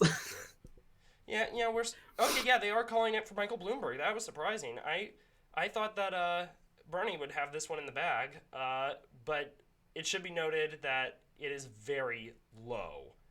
The number of delegates there, or not even just the number of delegates. The 5 delegates, but the number of votes are 175 for Bloomberg, 103 for Tulsi Gabbard, 37 for Bernie Sanders, 31 for Biden, 5 for Elizabeth Warren. Those 5 people are so upset. They're so pressed. They're like, oh. And like, I actually see why Tulsi Gabbard would have won this one because she actually is Samoan. Yeah, she comes from. Well, she's from Hawaii, but her family is from American Samoa. So yeah. So that's not really surprising. Yeah. It's not a shock there. One thing that I'm surprised Bernie Sanders didn't do to help him out in the Massachusetts primary, which, we're not getting much results there yet. It's still less than 1% of the vote in with Biden leading. Is I thought that what he should have done is he should have played up his support for Irish hunger strikers back in the 1980s. I think that would have helped him in South Boston at least. But that's possible. Yeah. Speaking as an Irish American on this one, I know a lot of Irish Americans, especially older ones, are regrettably very conservative on these issues, especially on abortion, because I'm Catholic, but they're Catholic. Yeah. It's the kind of people like the people on Staten Island that recently banned a pageant winner from marching at St. Patrick's Day Parade because she's bi. Oh my god. That's literally a controversy from the 1990s that's still coming up today. But whatever. And I'm an Irish Republican socialist and the tradition of James Connolly and Liam Mellows. And these people, when they think of Irish Republicanism, they just think of the IRA and don't actually know much more on the idea of their ideology beyond Brits out. Yeah. It's I know there's a joke about an Irish American goes to Belfast thinking, yeah, fuck the British, Brits out, up the raw. And then he comes home and he's like, those people are all communists. Oh, fucking Bernie's in the lead in Tennessee Yeah, yeah, he by less is. than 1%. Let's go back to Tennessee there. We just got a lot more votes in from. Oh, come on, load here. They're saying Biden's back in the lead there, but very narrowly. It's oh no, he is in the lead. Yeah, very narrow lead, 0.3%. But 7% reporting. He might actually take Tennessee. So this is gonna be an Mhm. interesting one. Um, He has a 1.4% lead in Texas, which is yes, sick. yeah. Uh, Texas. Let's go there. 5% reporting. 1.4% lead. Yeah, that's pretty good. Bloomberg with 20.4% though, so he's on the board. It looks like he might be. Um, Yeah. let's go and see. I'm honestly kind of shocked. I mean, it's only 1% in Massachusetts and Maine, but like I'm kind of shocked that Joseph Biden has any votes there. I mean, I expected him to get some votes there, but it's still very early in Hmm. it. Like there's a 1,500 vote gap, and I expect that Elizabeth Warren and Bernie Sanders will shoot up by the time you know, by the time we get to like 3-5%. Uh, they're about 93% counted in Virginia, and of the 99 delegates, they've called 36 for Biden and 10 for Bernie. So that means Biden has now taken the lead in the delegate count away from Bernie, but that's gonna change by the end of the night. Uh, Yeah. in Vermont, let's see what the delegate like. They're still only 8% reporting there, so they've only called 8 delegates, but that's still pretty good. Who else is looking like they're going to get on the board? Because Vermont does use paper ballots. It should be noted. Uh, I do. so that takes a bit longer. How do you guys use voting machines in Canada or? So, um, at least when I voted the last time in the Ontario election a couple of years ago, I wasn't actually able to vote in the October national election because I was out of town, Yeah, and you have to vote in your district. It's stupid, but whatever. they don't have like Um, mail-in you, ballots or anything like that. Do they um, mail-in ballots or anything like that? no, so they do early vote. So how the voting works, when at least I voted, is you vote on paper, but then they bring it to a machine and then they scan the paper, and Okay, then it shows you like, oh, you voted for this person, correct, kind of thing. okay. So Yeah. So it and typically, so if the election is like October 10th, they'll do, I think a week before, for like 3 to 4 days, they'll do early voting. But I'm dumb and totally forgot until the last day. And the last day I was super sick, and yeah, I'm not getting the fuck out of bed, so I'll vote the day of. And then I left town and I was like sick. yeah, NDP got fucked anyway, so yeah. really my vote That didn't was really matter. disappointing. Uh, you know, but oh well. The NDP's picked up steam at at the absolute last minute when they needed it a long time before then. So Yeah. that was a thing. So Oh, it works.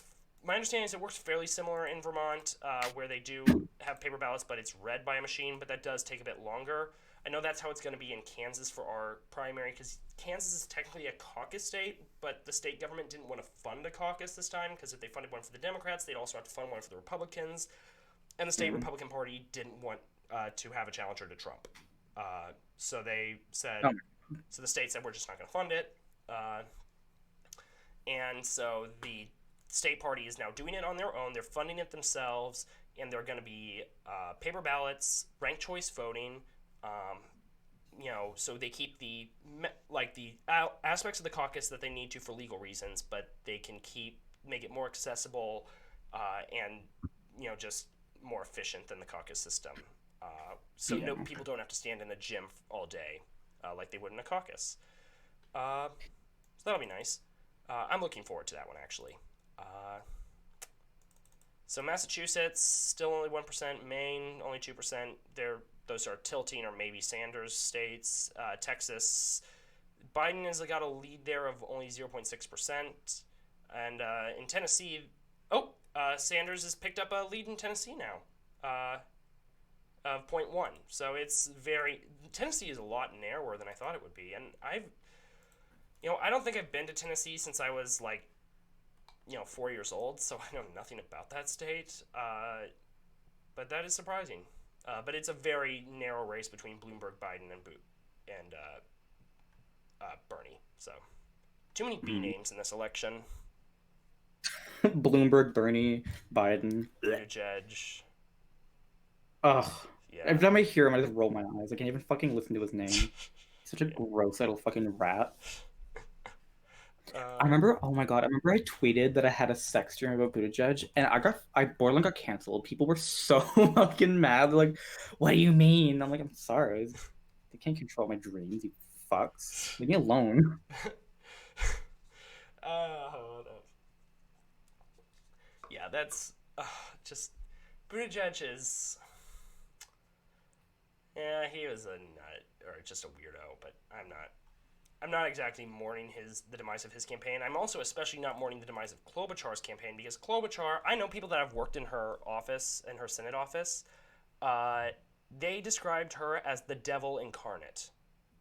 I literally did not know who Klobuchar was until like maybe 2 weeks ago. Yeah, uh, I had no idea. I didn't even hear her fucking name. And then John, John, we were yeah, talking and he's like, oh yeah, Amy Klobuchar. And I was like, wait, who? Who the fuck's Klobuchar? I've never heard that bitch's name in my life. yeah. It's yeah. She is a senator from Minnesota, and she's the highest staff turnover rate of any senator or congressperson, and that's because she has a reputation of being a rather abusive boss. Isn't she basically just like Minnesota Kamala Harris? Kind of, except Kamala Harris is apparently nice to the people that work for her. Yeah, I remember on Twitter there was a clip of Kamala Harris like laughing on a radio show, and people were like, "She's so personable. I love Kamala." Like, It's like Coppola, just yeah, yeah. She's people. That was the joke on the left is we called her Coppola Harris because she literally called herself California's top cop when she was the attorney general of the state. Uh, ew. yeah, and like I think running for DAs and attorney generals is something leftists can genuinely do to the benefit of working people. Especially if we have like public defenders running for those positions because they actually understand the issues that working class people face, and would be less willing to prosecute people for petty crimes or things of that nature. Although it does come with compromises that taking political power does do force you to make. You have to you can't overturn the system completely within positions like that, but they do have a lot of impact and a lot of influence, and I think that's a genuinely good thing. Yeah. But Kamala Harris wasn't that. She Wait, Kamala Amy Klobuchar threw staplers. uh, allegedly staplers. I have heard from the people I know, she threw binders, she threw books, pens quite often. Uh, she liked to throw things. Whenever she messed something up, like she was late for a meeting or something, the staffer would have to go in and take the blame for it. Uh, like there was a, I have heard stories about, you know, like it's pretty extreme. And then of course there's the one that was publicized anywhere. I didn't hear this one from anyone I knew, but this is one that was reported in the newspapers. Was she apparently forced a staffer to eat a salad with a comb? What the fuck? Yeah, This bitch. yeah. She regularly verbally abuses her staff as well. They literally like there is an email memo that the staffers send to each other when a new one gets hired, which is when she's upset, don't say anything, don't talk back, take the blame, and uh, you know just go get a drink after work. That's what you do. Uh, Right. she's an abusive boss. And you can tell something about the heart of somebody by how they treat the people who work for them. Klobuchar is not a good person if she is that hateful to her staffers. Yes, she is. She is a terrible person. Uh, and people would say, "Oh, you wouldn't be holding a man to that standard of it." And Bernie can be a very abrasive boss, and it's like there's a difference between being abrasive and being abusive. Like there's Right. a If chasm. Bernie was that bad, Yeah, then I would be like, no, fuck Bernie. Like his policy is great. Him as a person, yeah. garbage. And like he can be kind of grumpy. I'm told like he likes to do things his way and doesn't uh, it can be a little thing. I suspect he might and I'm saying this as someone who is autistic. I think Bernie might also be on the spectrum. Um, it wouldn't shock me. They didn't really know that much about it when he was a child, so he probably was just never diagnosed. If he was, but I'm not a Mhm. psychiatrist, so I can't make any judgments on that. But it would be awesome if it did turn out that he was, if he was an Aspie. Um, so I can kind of see if he is where he's coming from there, but Klobuchar, she throwing books and binders and possibly staplers and pens at people, locking them in your office only to berate them, uh, forcing them to eat salads with a comb, stuff like that that's just abuse. Like Yeah, 100%. it's just not acceptable. Uh, and then on another note of abuse, how Bloomberg treats his employees, uh, on all those NDAs, and he says, "Oh, if they just didn't get an off-color joke that I made," and it's like, dude, no. Like, have you heard Weren't about this? there no, I haven't. Okay, but go ahead and say what you were gonna say. Weren't there Bloomberg employees who are like actively campaigning for Bernie? Yes, of his campaign employees, yeah. He's been paying these 500 people to make posts on social media and send texts and stuff for him, paying them about $2,500 a piece. For 500 people have been being paid this amount to do this stuff on social media, like change their name to Text Mike to whatever the number is, and it's been reported that these people have been sending out these texts, and then an hour later they send a text which says, "Please disregard, vote Bernie or Warren." Yeah, which is, I wonder if he's still hiring. I mean, I can't legally do it, but if could, then fuck yeah. Yeah, that would be awesome. Uh, I could use the $2,500 because I am broke. Uh, Same. yeah, uh, Spent 34 million on ads in Alabama. That's not surprising. yeah, he's got more. There was a chart I saw which was the amount of money he had spent on ads and then also just how much money he straight up has. This is the amount of money he's been spending on this campaign because he's spending all his own money. He's not letting people donate to his campaign. It's all his own cash. Uh, and it was a chart showing Bernie has $1 million in the bank. Warren has 5 million or something like that. Biden has 20 million or something like that. Bloomberg is worth $60 billion. Oh yeah, no, he's like Like super the rich. it's I need to pull it up, but candidates net worth chart. I need to show people this because it is just insane. I need to see. Okay, I can't find the graphic, but it was yeah, it's not showing it up there, but it was you couldn't even see if you zoomed out to see all of Bloomberg's wealth. You couldn't even see the other candidates. It's just Yeah. ridiculous. That's how much money this guy has. Uh, you know, and And it's so like not surprising that he would join the race because A, he can self-fund it entirely, yeah, but also he has a vested interest in at least taking votes from Bernie. yeah, he has because his goal ultimately is prevent taxes from going up, uh, Mhm. preserve the status quo.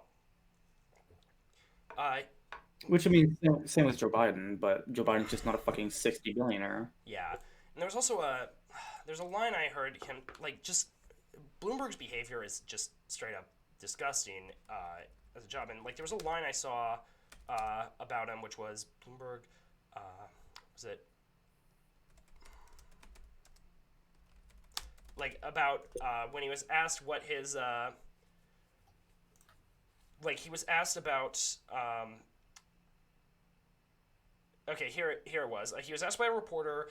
He said that a computer because he's got his money from selling those Bloomberg terminals, the things that financial reporters use to watch stocks and stuff. Uh, Hmm. he was asked about uh, if it when said it will do everything like he said it would. by reporter. He said it will do everything, including, and I'm reading off an article here because I don't want to say it, and I try to prevent, limit the amount of swearing that I do on my channel. It will do everything, including give you a euphemism for oral sex, in brackets there. I guess that puts a lot of, and please keep in mind that these are Michael Bloomberg's words and not mine. I guess that puts a lot of you girls out of business. He's such a like. What is it with like old American guys with just being creepy as hell, like Biden and Bloomberg? Yeah. Like they're just fucking gross. Yeah, they are. They are absolutely, disgusting human beings. It's. I think it's partially like, and there's been a lot of feminist discourses about this. It's a lot of it is about women in or like men in positions of power, and they use that to sexually exploit women or other men below them. I don't know if like he's actually like he's made inappropriate remarks to employees. I don't know if he's actually like assaulted any of them, and I'm not making that allegation now because I don't know the facts and don't know if he has. But we know men like Harvey Weinstein and stuff have done this to people, and it's just being in that position of power makes you want to like test the limits of it, I guess. And so that manifests itself in as sexual abuse, pretty much. It's fucked up. Yeah. So Tennessee, 16% of the vote in. Bernie still has a very narrow lead. Very, very narrow. Where is it here? It's a virtual tie. Bernie has a lead of about 6 votes. So it's and it's gone up now. It's now up to just under 100 votes, about 90 votes. So his lead is widening up in Tennessee. That is a surprise. That is a surprise of the night. But Warren is now leading in Massachusetts with 4% of the vote in. And Bernie is climbing up there. But I think, it's still 4% of the vote, so we'll have to wait a bit. And, much of the precincts in Boston, like none of the precincts in Boston are reporting yet, and that is, where a good chunk of the state lives. So, it is, like a core part of Bernie's base is that urban working class vote. And that's why we do have to wait for urban results from urban areas to come in. Yeah, Biden just picked up a little bit more. He's about a point ahead of Bernie right now, while Warren is, about 10 points ahead of both of them. And then that's Tennessee again. Texas, Bernie is now leading, 26.8 to 25.43% reporting. So this is going to be the narrowest one of the night, I think. Maybe only surpassed by Tennessee. But this is going to be a big one, and this is going to be an important one too. Still in Maine, 3% reporting. 37 Biden, 33 Bernie. It's pretty narrow. Virginia, that one's still very surprising to me that Biden won that one by such a big margin. 53 to 23. That's I was expecting it to be a lot closer. Yeah, we're still waiting a little bit for results from other areas, but it's going to be interesting. One thing I will say, one of my professors has been saying about... I'm sorry to cut you off here. I'm just gonna quickly run to the bathroom. Okay, yeah, go ahead. Yeah, I need to go here in a bit. Yeah, this is going to be interesting on this one, but Rub C, yes, the Zimbardo prison experiment. There has been some controversy about that one and the interpretation there. You just mentioned that. But I do think that the fundamental conclusion that power changes the person's behavior is what happens in these situations. And it's, proven to be the case over and over again. And how that manifests varies from person to person, obviously, but it's an undeniable reality. Just seeing what's going on Twitter here for a sec. Someone just tweeted, "Can't wait to see the contingency plan these morons have for when Biden's brain melts out of his nose or whatever is happening in his skull." That's pretty good. Um, okay. Here in a few minutes, I might take a break myself to run to the restroom before Willow has to leave and before our other guests get on. Because we will be joined later by some friends of it, but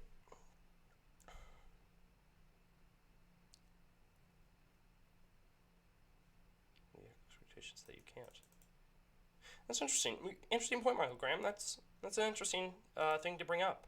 Uh, I would like to think a lot more about that issue, and I need to explore it a bit more. But we are just looking at the results, and not a whole lot of movement on these yet. Biden's won Virginia, which is a big disappointment. He's won North Carolina, another disappointment there, but not that one's not as surprising. The big ones of the night, though, are still Texas, where Bernie is leading, although New York Times is saying it's tilting Biden. But that is, not much. They said New Hampshire was tilting Buttigieg towards the end of the night, but Bernie won that one anyway. And then California, they're still saying quite likely Sanders, but the polls there don't close for a few more hours. About the time that we close up here. Okay, they're Oklahoma a bit more in. Maine still only 3% in. Maine also has a mail-in ballot system, so that one will take a bit more time, and we may not know about Maine tonight.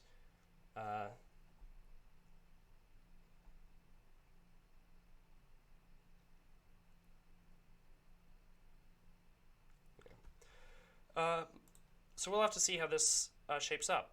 There's only a handful of viewers tonight. I'm assuming a lot more people are watching more mainstream coverage of this one. This is just kind of a bit of a fun thing because I am stressed about other things in my life. Okay, in Tennessee, I just switched over to that one and it updated. Biden is now at 26.2%, Bernie at 24.1%. Biden still has the lead there, but Bloomberg is doing surprisingly well. Bloomberg is going to get on the board with some delegates in Tennessee. And they're saying 95% probability that Biden wins it, but only a 3% probability that Bernie wins it. So we'll see. Texas, Bernie is widening his lead, 1.1%. Only 3% of precincts have reported. 2 counties have now done it. Houston is just the initial results in Houston are a near tie, a dead heat for Bernie and Biden. Webb County, Bernie is leading Bloomberg. Austin, Travis County, which is where Austin is, that's going to be a big one for Bernie, as is the Dallas-Fort Worth area and the El Paso area.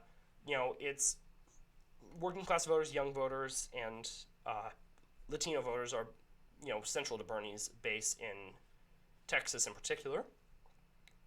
Virginia, they've almost finished reporting. That one's a disappointment.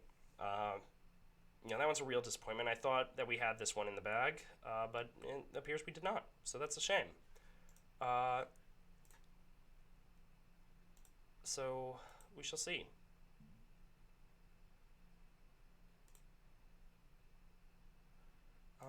Sorry, I need to get back to the thing. Okay, so we only got about 4 viewers right now. I'm actually going to take a quick break. So yeah, let me just tell Willow.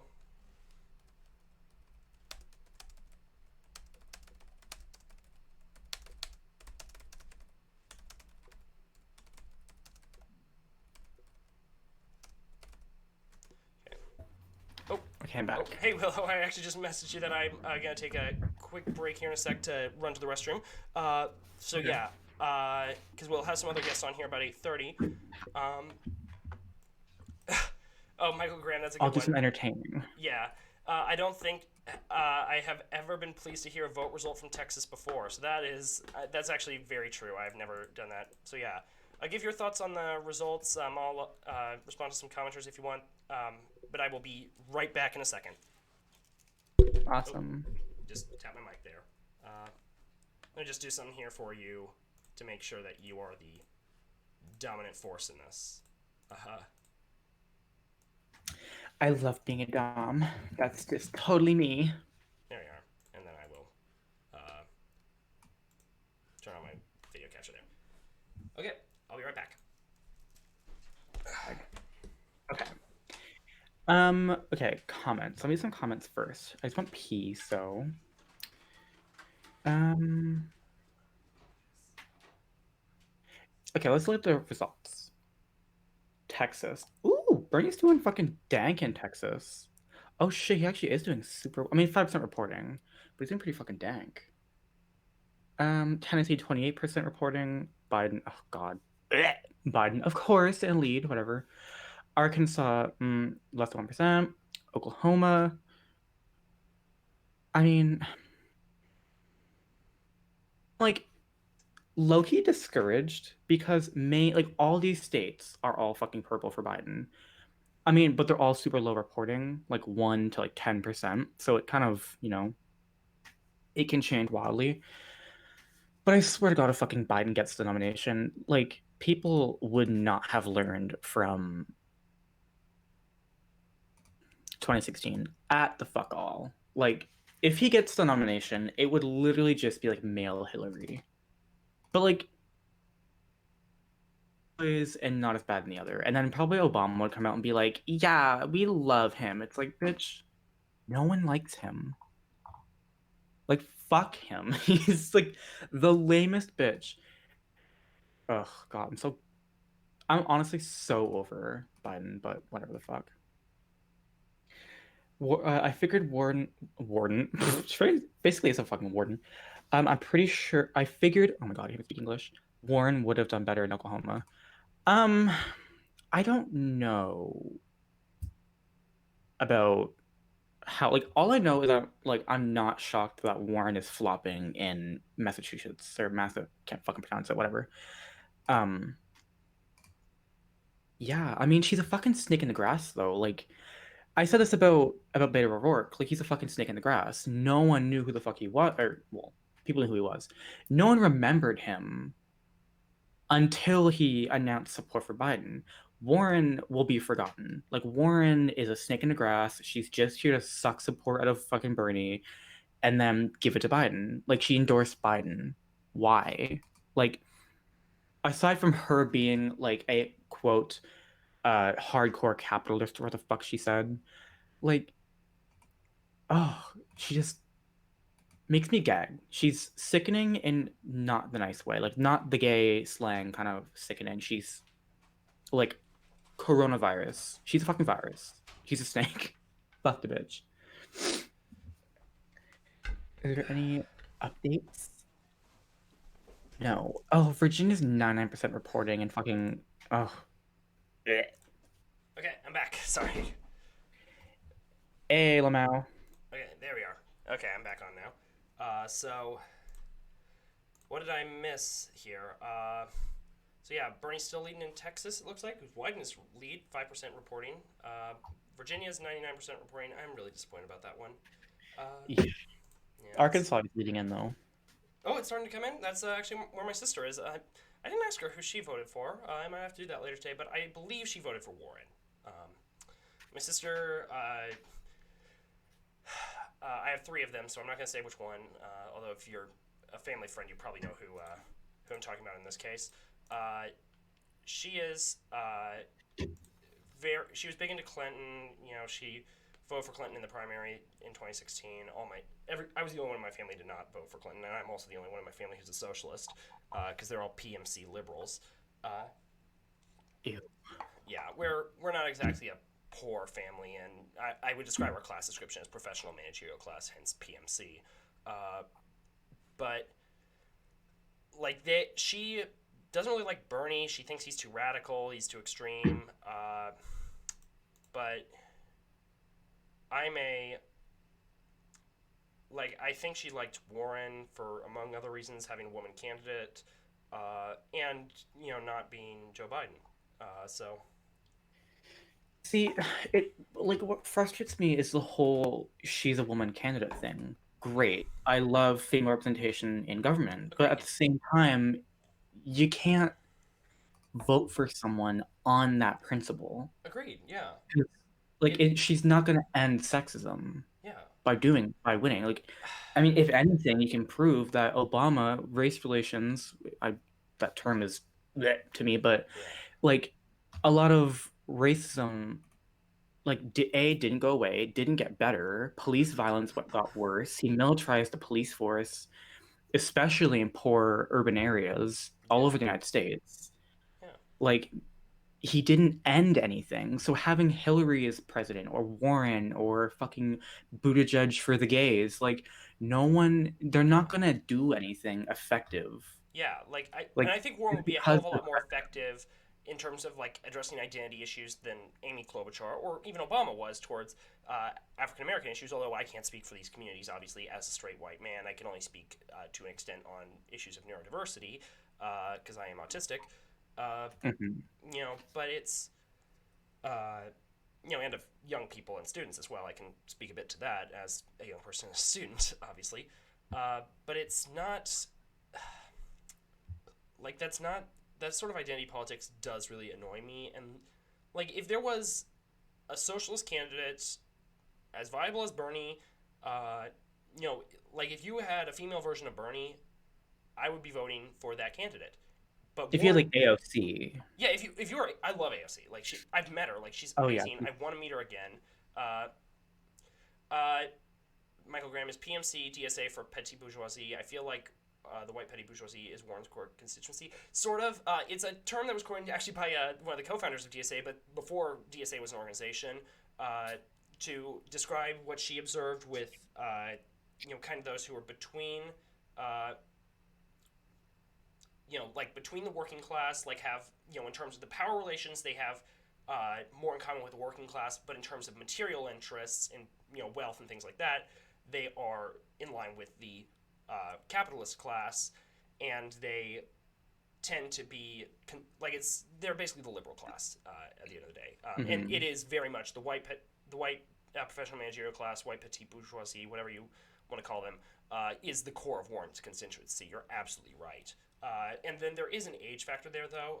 I found younger white PMC people are much more prone to Warren, while older white PMC people were more in favor of Buttigieg when he was still in the race. Again, that was Buttigieg's. Despite being the youngest candidate, Buttigieg had the oldest voting base. It was kind of funny.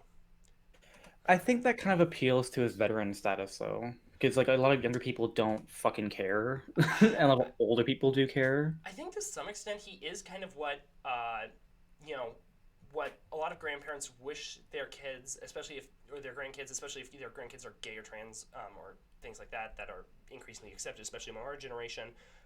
They kind of wish that they were like Yeah. successful, stable relationship, veteran, um, you know, Rhodes Scholar, a polyglot, which no, Buttigieg is not a polyglot. He at most speaks two languages other than English. That's at most. He does not speak six languages. Uh, And even the fucking languages he does speak, aside from English, like he can hardly fucking speak them. yeah, like his Spanish is absolutely terrible, and I only speak English. Do you speak any other languages, or do you know a little I French? if I go to Quebec, if I go to Quebec, I can get by. Yeah, Um, could I speak a full fucking sentence? No. But I can get my way around and like kind of have, yeah. decent like directional conversations in French, but aside from Like that, order a no. beer and find out where to, Yeah, basically. how to get back to your hotel Take shit, when you're plastered. basically. Yeah, uh, but it's like I have nothing but Buttigieg. I know people who have Spanish as their first language, and they heard him speaking Spanish on the debate, and they're just like, "That is terrible, terrible I was Spanish." seeing tweets about it. It was fucking Yeah, hilarious. and he says he speaks Norwegian. Uh, Uh, he's self-taught himself Norwegian, but he openly admitted that he hasn't used it in many years and doesn't remember much. So I think we can cross that one off. He might have spoken something that was more relevant to his role when he was in the army, like Pashto or Urdu or Arabic or something like that. Uh, hmm. but like that's it. Like and his father. What's really weird about Buttigieg is who his father was. Do you know about that? Yeah, wasn't he like a hardcore communist or His something? father Like a was a Marxist? Marxist scholar who who did the English translation of Gramsci of the prison notebooks. Oh my God. Yeah, which I need to get around to reading one of these days. But His father is still around, or is he His father dead? passed away a couple years ago. I think may have just been a year ago. It's pretty recent. Hmm. Yeah, so that's very sad and stuff. Uh, but that's still like that is. I mean, I am absolutely a class traitor in my own regards because I am like I would probably if I got my way on a lot of things, my family would lose a lot of wealth and prestige and stuff. Uh, Yeah, Single parent would probably cause my family's taxes to go up. Although I should note it, while our taxes would go up, we wouldn't be paying our insurance premiums anymore, so we still get more money at the end of the day. for sure. Because I just had to change my healthcare provider, uh, and that is not great. The ACA is I have healthcare right now because of the ACA for multiple reasons. One is if I had my parents' health insurance until very recently, uh, and then they switched providers on me, and so I had to switch my own provider. But that was Hmm. a thing. Okay, they've called Oklahoma for Biden, but it's very narrow and only 8% are reporting, 29 to 21. Yeah, it's Uh, pretty weird to call it this early. yeah, they're Texas though.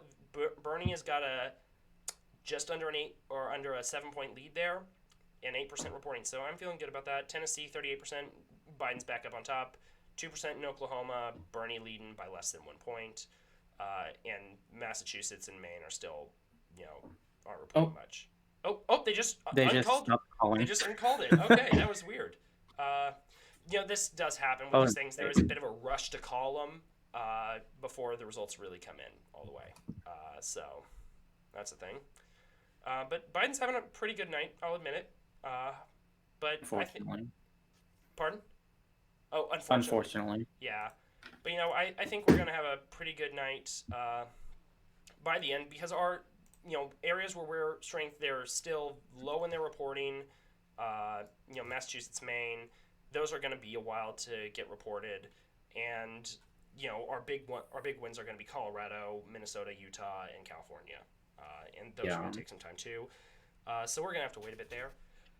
Uh, I mean, as long as he wins Texas and California, like he'll be good. oh yeah, Like he won't like he's kind of dicked because he lost North Carolina, but I mean, yeah, or sorry, Virginia, but yeah. That was he was gonna lose that anyway. That was well. kind of I guaranteed. thought that it was going to be a lot closer, but it you know oh well. C'est la vie. I did, since you are our resident China expert, I did just want to ask you. I know you hate being called that, but as far as left tubers go, you are the China expert. Unfortunately, uh, I did want to ask you a bit about the stuff with the COVID-19 virus, and that if you could kind of go over some of like the geopolitical aspects in that, if you could. Like what? So like just trying to understand a bit of kind of like it's been taking a hit on the economy, I know, and I'm just kind of curious in understanding why that is in particular. If the fact that it is really heavily affecting China is kind of the main reason for it. Just get a better sense of what's going on there. I mean, like so many like so from my perspective in Canada, Yeah. Air Canada and a lot of like Canadian flight um, companies have been straight up canceling or basically warning travelers against all non-essential flights to China. And China being like one of the biggest tourist spots in the world, no one wants to go to China for tourism, so that's hitting the economy hard. Business is being canceled. I personally know someone who is supposed to go to China to be a teacher, Mm-hmm. and they keep getting their visa pushed back months. You know, right now it's looking like July when it was supposed to be December of 2019. Mm-hmm. Like it's hitting hard in that respect. Um, People are afraid to buy things from China. I know someone who works with somebody who's like, "Can I buy things from China? Am I going to get the coronavirus?" Yeah. That's ignorant, It but is. that's kind of the fear is people are really afraid because people don't trust China. It's an authoritarian system, so people are like, "Oh, are they being honest? Are they reporting like dutifully? Are they, are there more people that are infected?" And there's a lot of like anti-Chinese racism. I Yeah. live in a university city.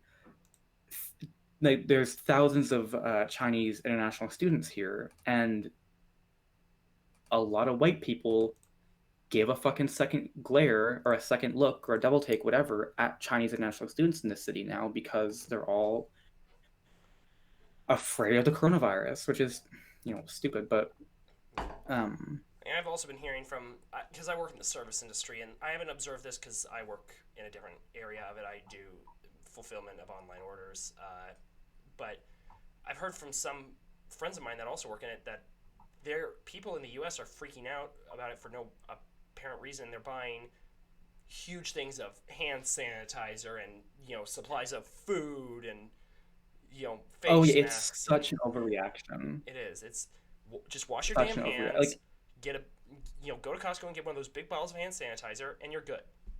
but That's even so, like, if you live in fucking Minnesota, you're fine. yeah. Like the only You're totally fine. Like, if places even in the U.S. you really need to be worried about it are like Washington State, where they've had 9 deaths, and they've declared a state of emergency there because it's a big problem. But that's here in Kansas, we have had no cases of it. But like even where they have declared emergency, I understand why they've declared emergency, and like Yeah, I totally get it's new, it's yeah, spooky, whatever. You don't understand it that well, and it has the potential to be a lot worse than it is. yeah. But let's say, in Toronto there's been 20 cases. They just confirmed 2 more today. Oh damn. If I go to Toronto, I'm fine. Yeah. I'm Just not gonna get it. Even if I get it, I will still be fine. People I'm concerned about getting it. My mother. My mother is in her 50s, yeah, sick and very, unable. yeah, There's a concern there that she would die. She probably would die from it because she's older, compromised immune system, whatever. Like the death rate is so low. There's more recovering people than there are deaths. Like it's less than 10% people dying, less than 5% people dying. yeah, And it's all or like 90% plus in China. yeah, And even so, people are like, oh my god, don't go to China, the coronavirus. There's 90,000 confirmed cases, again, 90 plus percent in China. yeah. How many people are in China? 1.4, almost 1.5 billion. Yeah. Wuhan is a city of like what, 10 million people, and there's like 80,000, let's say, people there. Like, it's an emergency. It can get really bad. It has the capacity to get really fucking bad. Oh yeah, But I think the fear mongering of like the language, oh, it's a global epidemic. Sure, it is, but people listen to that and they think, oh my god, there's millions of people who have it. Like, yeah. no, Like they think. it's I was watching this movie earlier today because the virus has got me thinking about it, and also it is a good movie, and I haven't seen it in a while. But I was watching Contagion, and it's like, you know, there are a few like things here and there that are like, okay, I can kind of see a similarity there in like novel virus, people freaking out, CDC and other agencies trying to respond. The only big difference is in that movie they respond in a fairly competent way compared to. Like, do you know much about the Chinese response? Because I've heard it's been criticized quite heavily. The American response is, well, I'll tell you what it is when we figure out what it is. I mean, true. The issue with the Chinese response is that no one really knows. Yeah, It's so heavily it's turned into such a conspiracy that if yeah, you were to Google something, it would be, oh, people are literally being, barred to their houses and their doors are being screwed shut. No, they're not. yeah. Like, oh, people are dropping dead in the streets. No, Yeah, that was like 5 people who were fucking like 80 years old. yeah. It's and they thought they They had passed out. a cold, or something like that. Right. Because it's with Like, novel viruses oh, like this, yeah. Sorry, what? It's like that's the thing with novel viruses like this. You don't know what it is until you really start noticing. Oh, a lot of people are suddenly getting sick. People are starting to die. What's going on here? Or maybe some scientist is doing an experiment and they notice it by accident, kind of thing. Uh, like like that's not how. But in reality, it's like the hard part about this is it is such an infectious disease. I've heard estimates that the R naught could be as far high as like 4 people. R4 is what some are suggesting, but it's most people get fairly mild symptoms or are asymptomatic altogether. It's and that is dangerous and showing why it spreads. But there just takes some extra precautions. You don't need it. You get a package from China, you're not going to get it. Like Right. And unless there's no need to stockpile food and water. It's not yeah a fucking zombie outbreak or the apocalypse. Like, you don't need to, if you're in, even in Seattle, you don't need to fucking, Yeah. because the people in Seattle who are getting it are It's a in old retirement home. homes. Yeah. Right. Like, So, like, even if you live in downtown Seattle, you're fine, yeah. as it looks right now. Yeah. It's you are fine. Uh, 1, 2, 3, 4, 5. Okay, like yeah, you'll be fine in downtown Seattle. Like, so don't freak out. And if you're here in Kansas City, you're actually fine. Just wash your hands. You know, that's it. You just Basically. don't freak. Like, don't be going around licking lampposts or something like that. And it's like during the Ebola panic a few years back when I remember someone on like CNN. The advice they gave to prevent yourself from catching Ebola was if you're on the subway and you see some mysterious mucus or feces, don't eat it. That was literally something they said on live TV. Like, that's Yeah, I'm just basically. like in the subway and I see some snot on somewhere. I'm like, Okay, gross. That tasty. is too freaking gross. I am such a prude, But like, but who is doing that though? Like, that's such terrible advice. well, it's like it's what we've been reduced to. It seems, but it's Here's some advice: don't go to Sierra Leone in the middle of a fucking outbreak. Done. yeah, it's pretty simple. Uh, that's it's not that hard to not catch some of these diseases. I just need to check my phone here for a sec, see if I've gotten any messages from our other guests who are going to be coming on here in a bit later. But yeah, okay, nothing.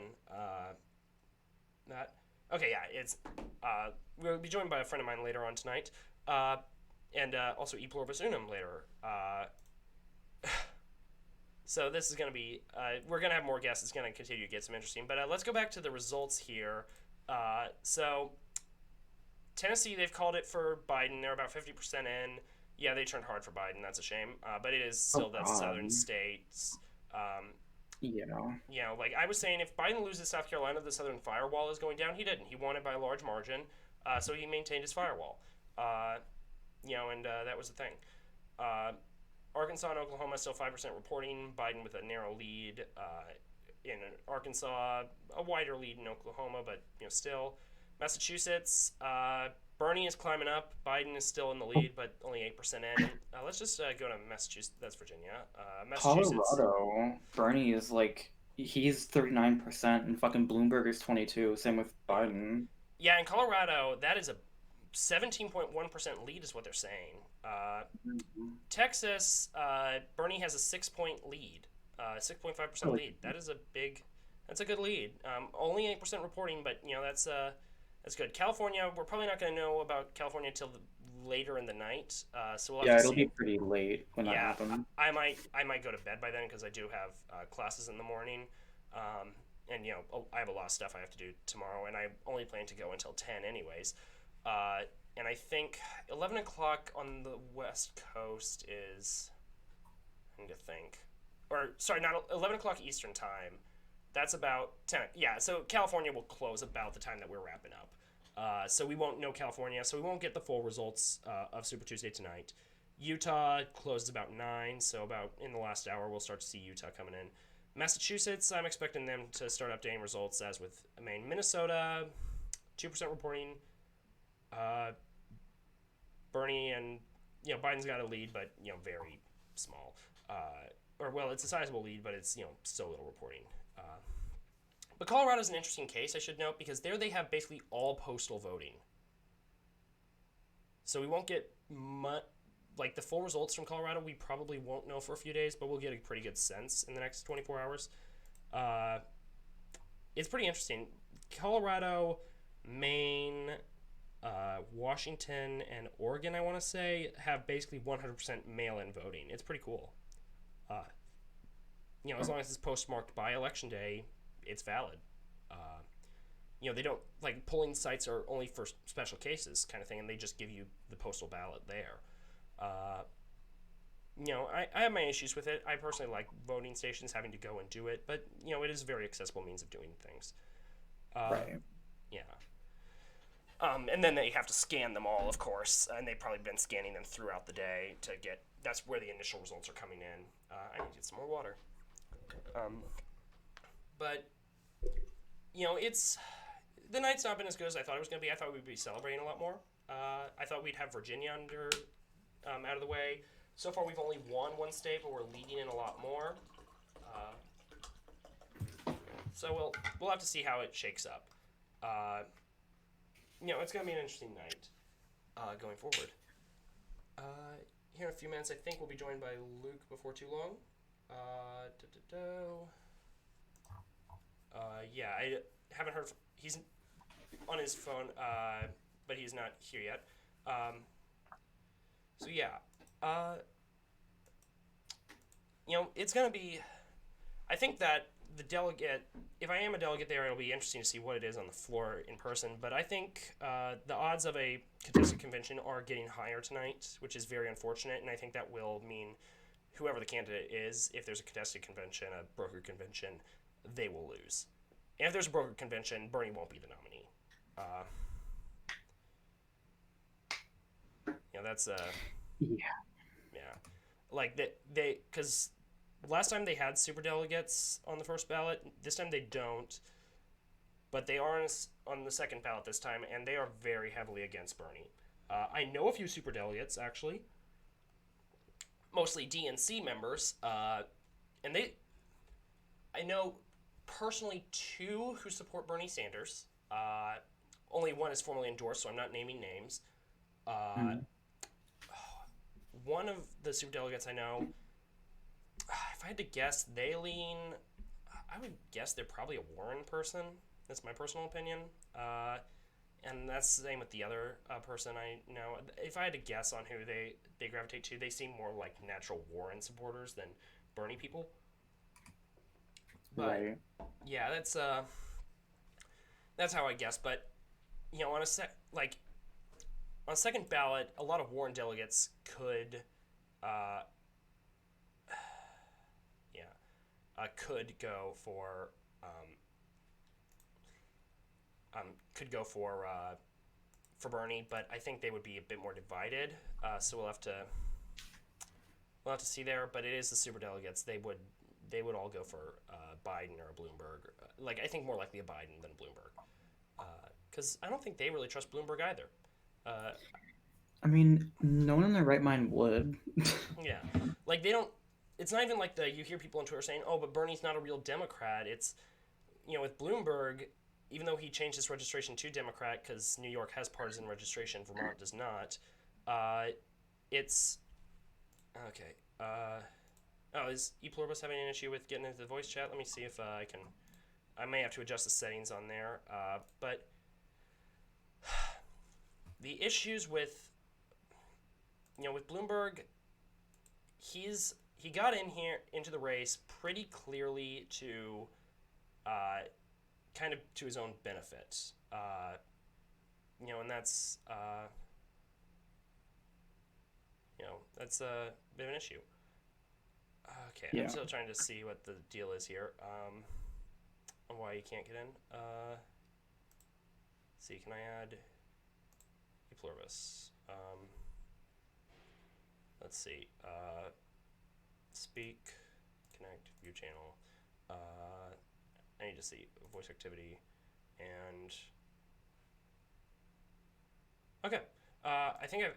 Oh, save changes. Okay. Escape. Okay, I think I've. Pluribus, are you there?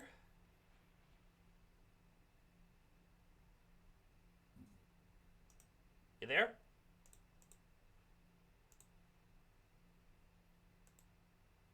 Okay. It's not coming through right now for some reason, but oh, I can't hear you. You may need to adjust your. Go down to your user settings, uh, and then click on voice and video, and then make sure your input and output devices uh, are the ones that you need them to be. So And maybe fuck with your input sensitivity as well, like lower it just a little bit to see. yeah, yeah. So well, oh, is that okay? We'll wait for him to get that set up. Uh, it's gonna be. I do need to change some things on here actually, but Oh, where are we? Hold on a second.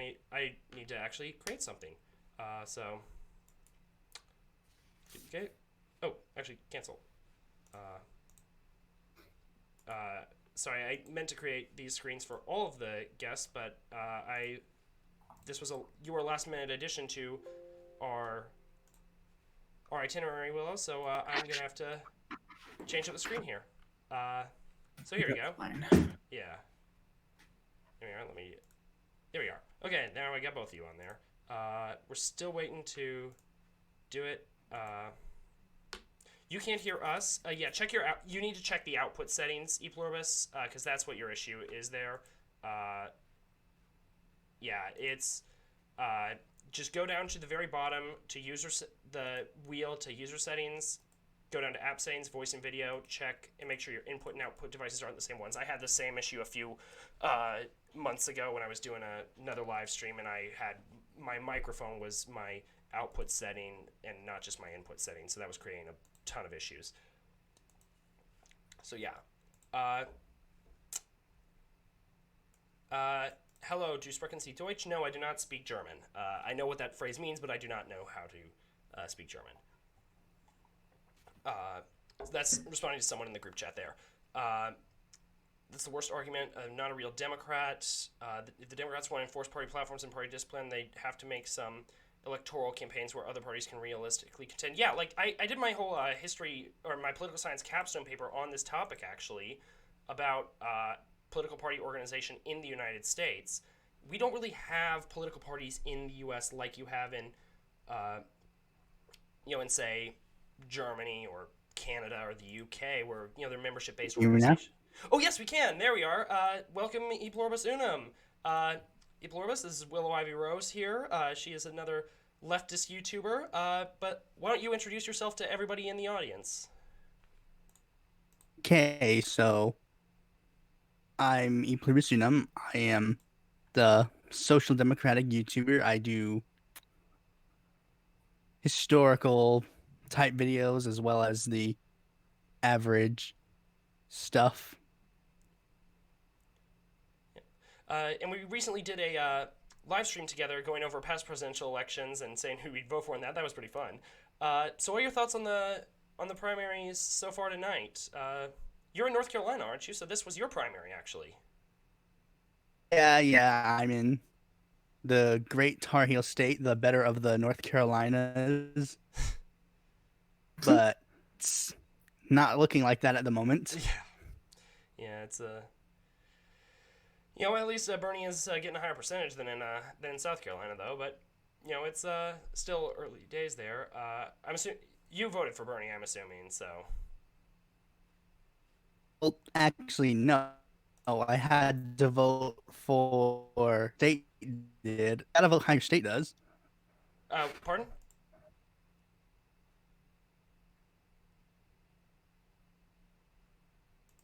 Yeah.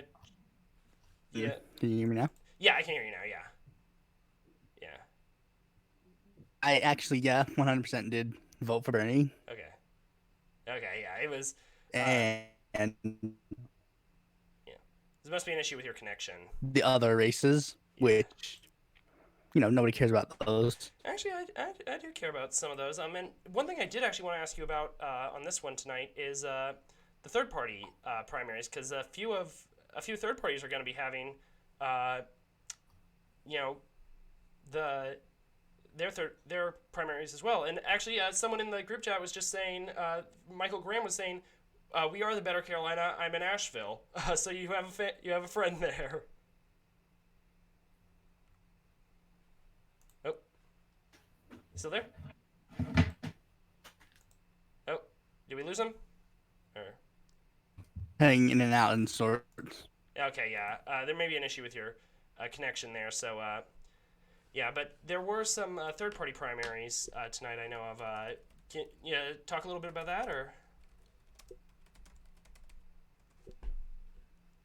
You hear me now? Yeah, I can hear you. Yeah. Okay. Quite a few. Like the Democrats, they're not the only people holding primaries. Like, for example, the GOP's holding primaries in some of the Super Tuesday states. Yeah. So, And I'm just gonna go ahead and say it without a doubt. I think Rocky De La Fuente is just gonna do a landslide this time. I'm just something about it just makes me feel like he'll pull it off. yeah, just like he did in all those other, all those other primaries. But in all seriousness, no, that Yeah. won't happen. Yeah, like we all know that Trump is gonna, like, the Republican primaries this time are basically they're an embarrassment. Those 8 states that he ran for Senate in, Yeah, or De La winning Fuente. any of them. Yeah, yeah, Rocky De La Fuente.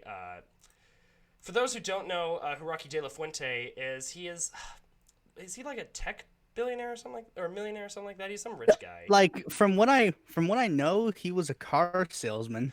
Oh, really? I thought he was some executive. Huh. Well, he was a car salesman to begin with, and then he decided president as a Democrat in 2016 because there are only 2 Democrats in this race, so why not? Yeah. And now he's trying to start a political dynasty. His own words. Really? He at one point planned to run in every single Senate race this year, but he's currently only running for president and a House seat in California. This guy's such a. And he's only running in that California seat so that he can son to move on to the runoff. What? Oh my god, this guy's such a nut. Yeah, I do know he is. He's running in 2 primaries in California. I know, other than the House one in California, he's also running in the American Independent Party primary. But I remember one thing that, if you don't know anything about Pluribus Unum's channel, everyone, he does these really great videos on the histories of third parties, which are full confession. Kind of like when I'm bored, tired, or sick, they're some of my go-to videos, along with a myriad of other great content and also bad content on YouTube.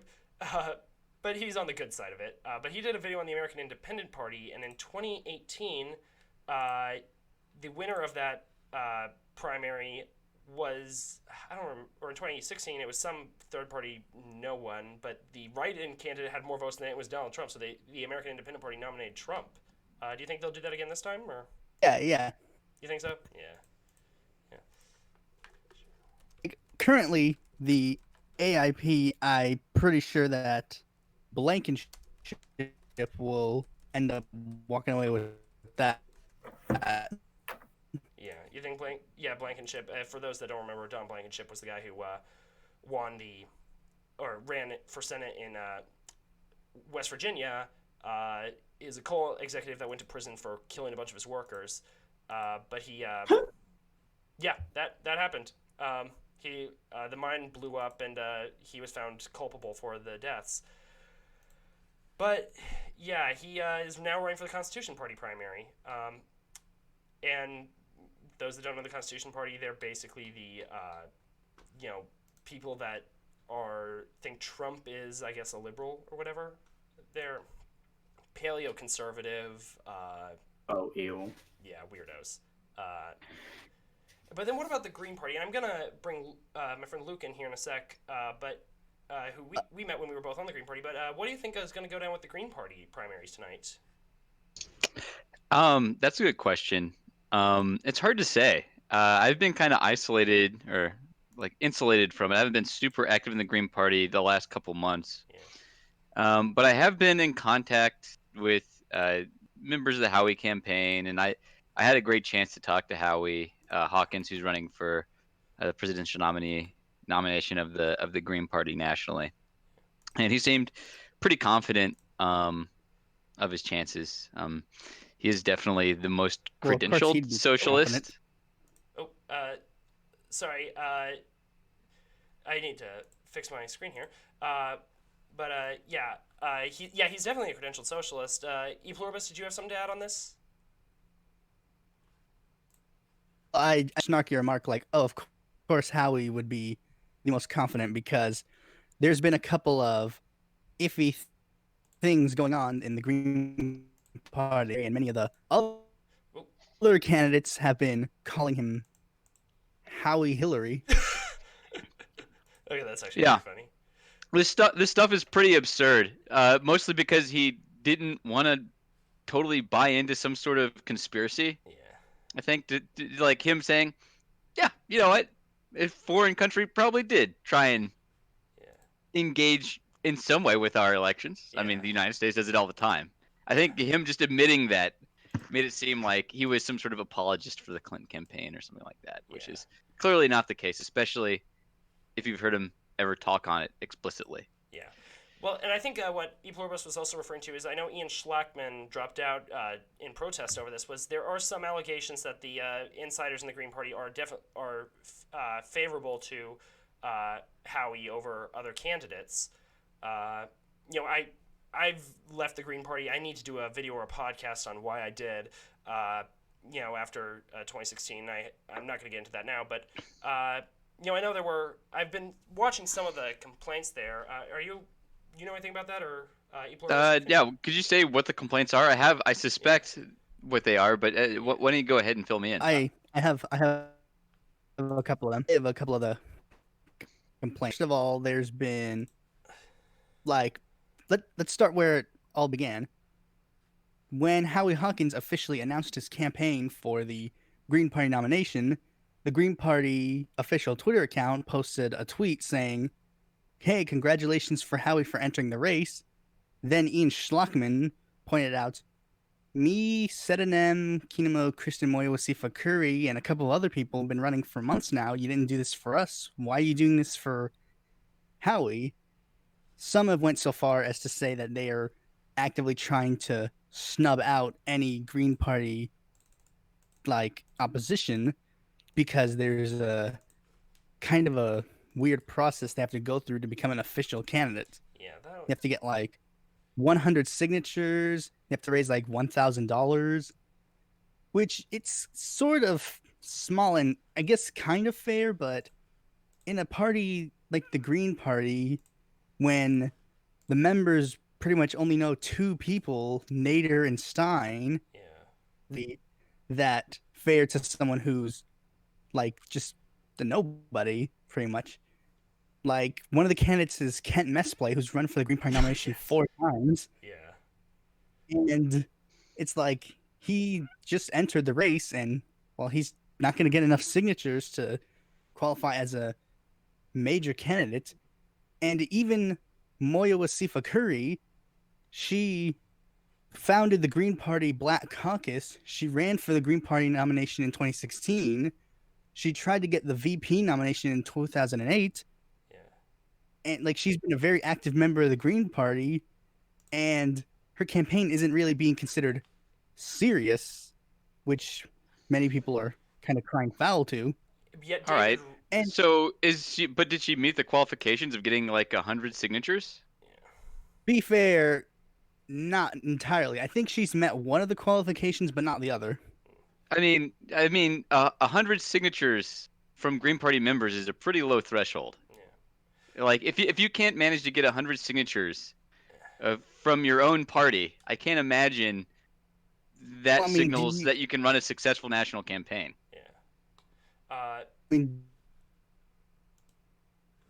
I will say this. I'm looking at the Wikipedia page for it, so not the best source, but David Rold, who is an absolute nutter, he's qualified for it. So that would say maybe there's failure to meet some of the requirements or whatever. And I'm trying to scroll down to the see what is on here on the Green Party's website to see their exact requirements. But it's I will say I'm agnostic on any of these issues because I'm not in the Green Party anymore.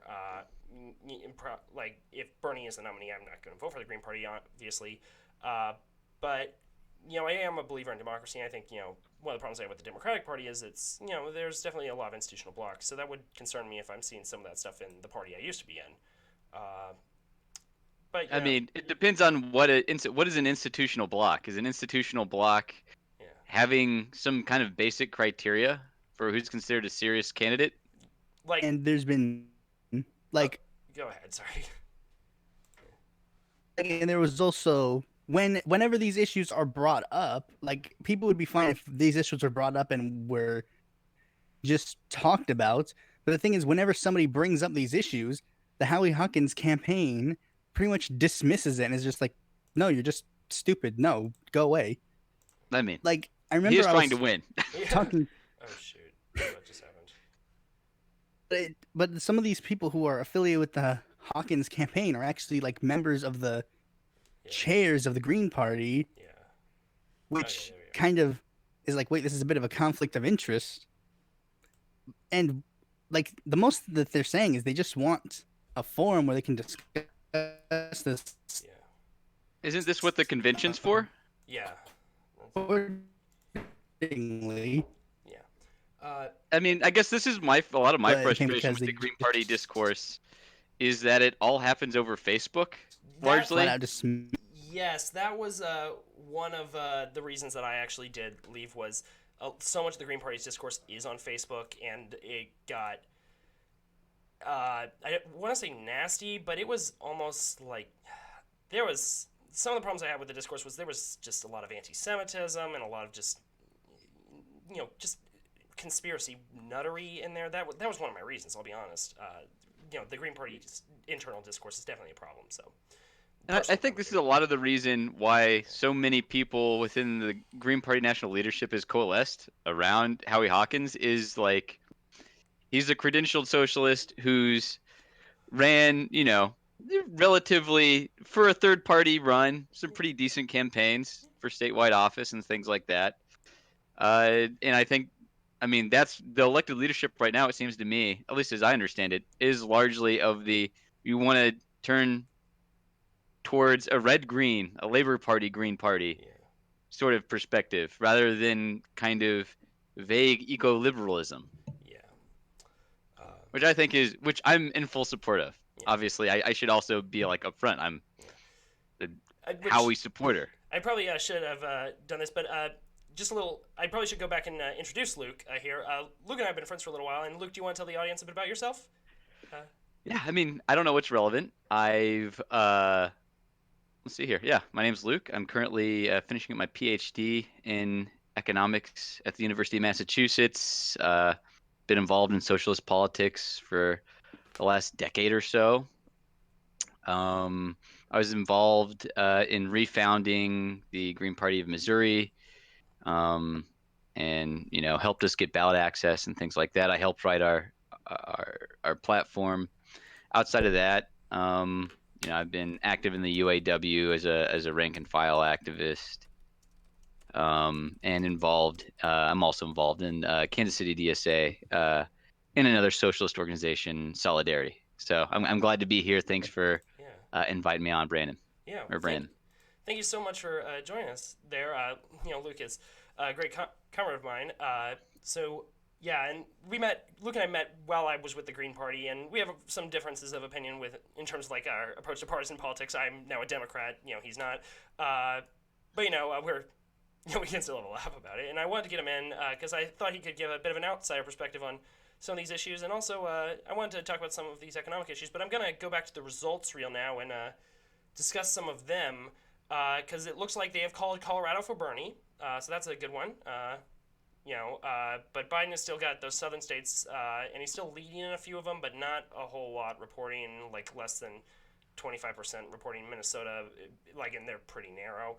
So it looks like it. But Texas, that's where the real story is. 11% reporting Bernie is in the lead. So that is a good sign. And relatively substantially, too. Yeah. The current lead is by about 5 points. So that's definitely good. New York Times has it tilting Biden. So that's a thing. So you're a member of Solidarity in the Green Party. I do want to get your take on the Bernie campaign in general. What do you think about it? Yeah, I mean, I don't know if two minds isn't necessarily the best way of putting it. Is like I'm committed to independent working class politics in all arenas, electoral and otherwise. And so I haven't been. I think Bernie Sanders is emblematic of like kind of the beginnings of at least like a movement towards constructing some sort of labor party. Some people are much more hopeful than me that it can be constructed within the framework of the Democratic Party. Yeah. But I think the incredible thing to me about Bernie Sanders is that he has managed to build, a largely independent movement of working class people, at least electorally. Yeah. It'll be interesting to see how that translates into something beyond electoral politics, or even within the frame of electoral politics, what that translates into in the context of whatever the results are, whether that's Sanders wins the nomination, what happens then? How does that shape the left, particularly the socialist left in the United States' relationship to the Democratic Party? If he loses, and under what circumstances does he lose the nomination? How does that also shape how people respond to it? So, I mean, I think he's encouraging in that he's bringing up a lot of important issues, specifically the focus on it being a working class movement. I think that's the key thing, and the use of class struggle language. Although again, like, he hasn't been particularly clear, and again, he's not the movement, so maybe this is a good thing about what is next. Yeah. In terms of how this movement continues to grow. Yeah. I can't imagine that it grows in the same way it did over the last 4 years. Yeah. That's for sure, because I doubt Sanders will run again, and I think it would probably be a problem if he did run again. Oh, I agree. Yeah. Because if the Sanders movement can't cultivate another serious presidential candidate within the Democratic Party or without, then I think it's probably, at least electorally, dead in the water. Yeah. And there definitely are some potential voices on that one. Of course, Rashida Tlaib, AOC. And I know some like younger activists as well. Nia Turner. Oh, Nia Turner, of course. I can't believe I always forget about Nia Turner. I'd like to see her. One of them as AOC is not eligible yet, but if Bernie, I've heard a rumor Bernie is going to announce his running mate in the next couple days. Nia Turner would be a good choice, obviously. Rashid Tlaib also good choice. AOC would be probably the best choice, but she's not eligible, sadly. And I do remember Claudia Brown, who was going to join us, but it sounds like she's not going to be here. I remember when she saw that picture of me with her, with AOC, back when I was working on Welder's campaign, her first question was, does her hair smell like cinnamon? Which I did not answer that, but it's, that just shows you that she does have a fan base, not just in the U.S., but globally. Just a funny anecdote there. Yeah. And then, of course, we can't forget about the other third party, the Libertarians, which I do want to go back to E Pluribus on this one. So tell us a bit about the Libertarian primary race and what's up there. Is this Vermin Supreme's year? You hear me? Yeah. So I keep cutting in and out, so I don't know when you can and can't hear me. Yeah. We can hear you right now. So far, the Libertarians, just if you just look at the Libertarian Party primary, you'll notice some familiar faces, some not so familiar faces. Yeah. You have Lincoln Chafee trying to make another run for the presidency because he, for some reason, thinks this will work this time. Yeah. He's a sweet boy. Yeah. He's a sweet boy. I love it. The only time he could have actually done something in a presidential primary, he didn't take the chance. Something. And you're referring to 2004, of course, when he was going to run against George W. Bush. Look out for on Thursday. Oh, you're cutting out a bit. Sunflower. Yeah. Socialist knows what's up. Oh, you're cutting in and out there. But what I think you're talking about is in 2004 when Lincoln Chafee was saying he was preparing to challenge George W. Bush in the primary back when he was still a Republican, but then they captured Saddam Hussein. So then Chafee opted not to run after that. But are you still going, E Pluribus, or? You cut out again, so I wasn't sure Okay. if you could hear me or not. Yeah, you had cut out, so we couldn't hear you. Yeah. The only candidate so far that seems to be doing so well in the Libertarian Party is Jacob Hornberger, who I didn't even mention when I did my Libertarian Party video. I don't know why. I guess I just didn't notice he ran, but he previously ran in 2000. I think 2000. Yeah, 2000. That's what I'm seeing here. Yeah, at the 2000 And convention, came in third at the convention. Yeah. well, personally, I think he's probably just gonna win all three of the states. He's the only one so far that I think has won states. Uh, I think Vermin Supreme won one state. I don't remember. yes, he won New Hampshire. Yeah, which Yeah, good he for him. Yeah. after all these years of running in New Hampshire, he finally got a victory. You know what? Yeah, I don't. And Vermin Supreme has been, and I'm amazed this is a thing. He's been endorsed by the Libertarian Party's Libertarian Socialist Caucus. I think. I'm not surprised at all. Like I'm. Yeah, he's been sort of a kind of mutualist type guy. Yeah, it's just I'm amazed that's a thing.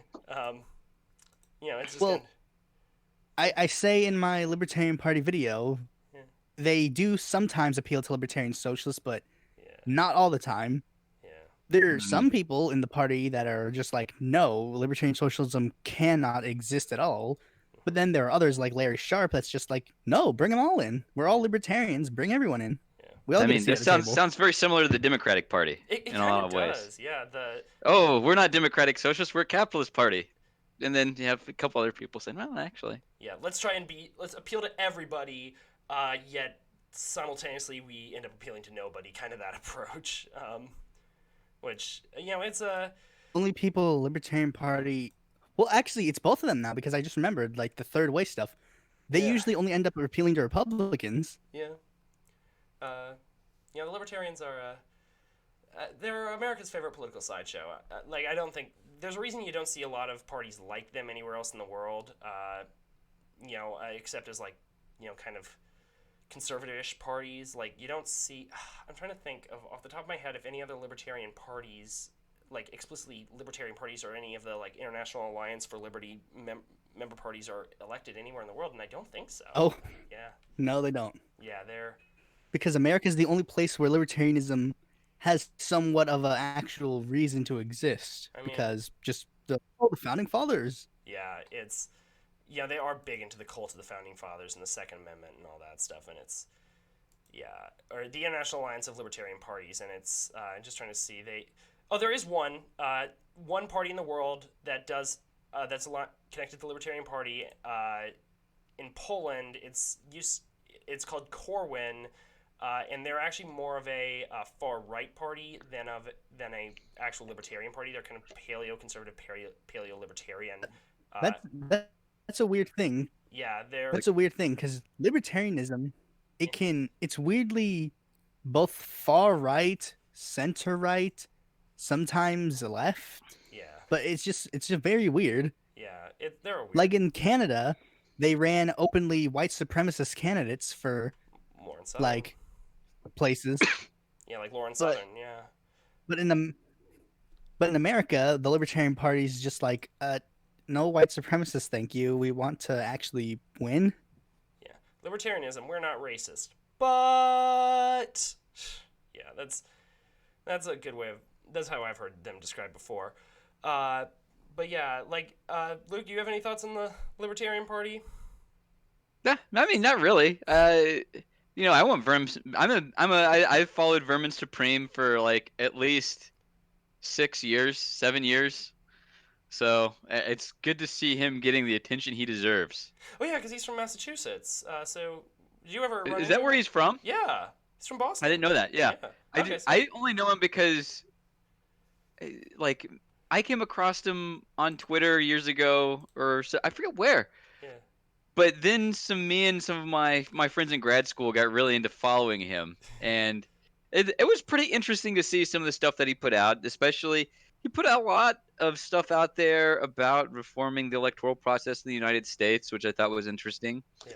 Especially, he was very into explaining like the problems with the Electoral College and the problems with first past the post and stuff like that, and really advocated for things like ranked choice voting and stuff like that before a lot of people, which I thought was interesting.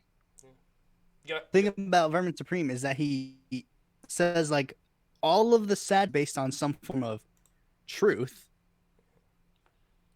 or just policies he advocates for are based on real life policies, and he's running because something like that. He said it in his documentary, and Yeah. I I saw just that. remember him saying that. Yeah, I saw that documentary like 3 years ago or whatever. It's been a while, but he's an interesting character, and I remember he tried to run for like Attorney General of Kansas back in 2018, but they denied him. Well, no, the Libertarian Party denied to even put him on like consider him for the uh, for uh, for the position because he was going to run with them. But he was like he did show up at an Abolish ICE protest in Wichita that one of our comrades was at, and I'm trying to avoid naming names of anybody on here, but they ran into Vermin Supreme there, and it was apparently he's kind of a nice guy, and like he was actually attending this very serious protest, and even though he's an absurdist, like he's like if I had to describe his ideology, Technically, yeah. so technically, that comrade of yours is one Kevin Bacon away from Ron Paul. Well, they already are Because one Kevin Bacon away from Ron Paul because I've met Ron Paul, so yeah, that is my embarrassing. Supreme met Ron Paul. Cutting out again, but like I've met Ron Paul too, so they already were one degree. Because my embarrassing political confession is I once supported Ron Paul. um, I mean, who wasn't there at Yeah. one point in time in their life? If you were a white dude in the early 2000s, it was unavoidable, unfortunately. Well, in fairness, the only reason I did like Ron Paul was I was already considering myself left wing and kind of moving towards socialism, kind of considering myself a social democrat. Would use the term socialist when I was tired of having to explain what I actually meant. And this was when I was like 14, however old I was in 2012. And I met Ron Paul at the Kansas Republican caucus that year because he came to the high school it was being held at. The only reason I backed him was he wanted to end the wars and I wanted to end the wars, and so I'm like, therefore I like Ron Paul, I guess. I was Yeah. still young and naive. I mean, to be I think that- fair, in 2016, I dual endorsed, quote unquote. We lost you. Well, yeah, for what it's worth, Jill Brennan, Stein yeah. and Go Gary ahead. Johnson. Okay, there we go. Yeah. Go ahead, Luke. Oh yeah, I was just gonna say, yeah. I mean, I think that's a lot of the reason why in the early 2000s and mid 2000s, the libertarians had a moment. They were the only people, like as a grouping, that were explicitly against the wars from the beginning. Yeah. I mean, when I was 16, I remember becoming like maybe closer to 14 or 15, when I was becoming politicized. Like, it was about the Iraq War. And they were the only ones that were actively opposed to it. Yeah. I mean, there were like, I guess, Bernie Sanders and one other Democrat that was explicitly. Like there was Dennis Kucinich and Barbara Lee and Bernie Sanders and there were a handful, but they were like the only ones that An were extreme minority that, yeah. and like Bernie Sanders was not who he is now. He was a very minor figure. Yeah. Dennis Kucinich was. He always Nah, was a nut. He wasn't a minor figure, but he was easily dismissed. And then Barbara Lee, I think she was actually pretty substantive Yeah. in that period. That was the only name I really remember from that period. Yeah. That was a Democrat that got coverage for being opposed to the Iraq War. So Yeah. And Barbara yeah, Lee I mean, also I think was that's a lot of yeah. that's a lot of my analysis of the Libertarians Yeah. Party's rise. Had anyone else been opposed to the Iraq War in a substantive way, Yeah. we could have an alternative history. Yeah, you got a real point We there. could have the alt left instead. I mean, but good alt in a Yes. good way, Yeah, not in a bad way. you're right. We could like it would have been. I mean, to be fair, there was Ralph Nader kind of stomped any potential of them getting any popular. Yeah, that did kind of hurt them. Looking back on the history of 04, like the Nader myth in 04, like definitely scared. Like third parties were having a lot of popularity coming out of the 90s, because Ross Perot and the Green Party were a new thing on the scene. So that was that was an interesting thing. But then in 2000, you had that very contested election. People blame Nader for it, and that set back third parties, for years. And they're still struggling to recover from that. So I think you got a good point there on that. Yeah, I mean, there was also like coming out of the late '90s, early 2000s, there was the attempt to build a new Labor Party in the Yeah, United States. yeah, And actually, there's a number of people like Bill O'Nash yeah, in Kansas City who were yeah, active founders of that. yeah. I met him once or twice. Yeah, Bill rules. Yeah, I haven't seen him in a long time. I met him at a 515 event back when I was a freshman in college. Actually, I also ran into my to the local priest here in Liberty at that event and gave me a ride home. That was pretty nice. But yeah, it's been a while since I've seen him around. But yeah, it's like I would like to see a Labor Party in the United States. I just, I mean, there's just a lot of institutional blocks, and until we get, there needs to be reform to the party system itself, not just building a party from the ground up kind of things. So I've just got some hesitancy after trying with a third party in it.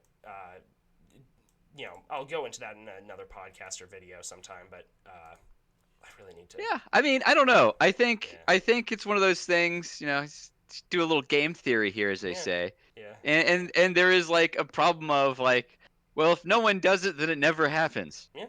Right? It is a large task, and if everyone says now is not the time to build it, then it will never get built. Yeah. Right? And I think that's why I'm committed to like continuing to build the Green Party, at least in Missouri. I think is great, and it's the only one Howard's trying to challenging be the leader centrist for that. Democrats, center-right Democrats in Kansas City. Yeah. Right? Like. Yeah, like I know in what was it, the county commissioner or whatever it was in 2016, the Republicans didn't even put up a candidate, the Libertarians didn't put up a candidate. There was a primary challenger against Frank White, who has bungled this nonsense idea of building a new county jail.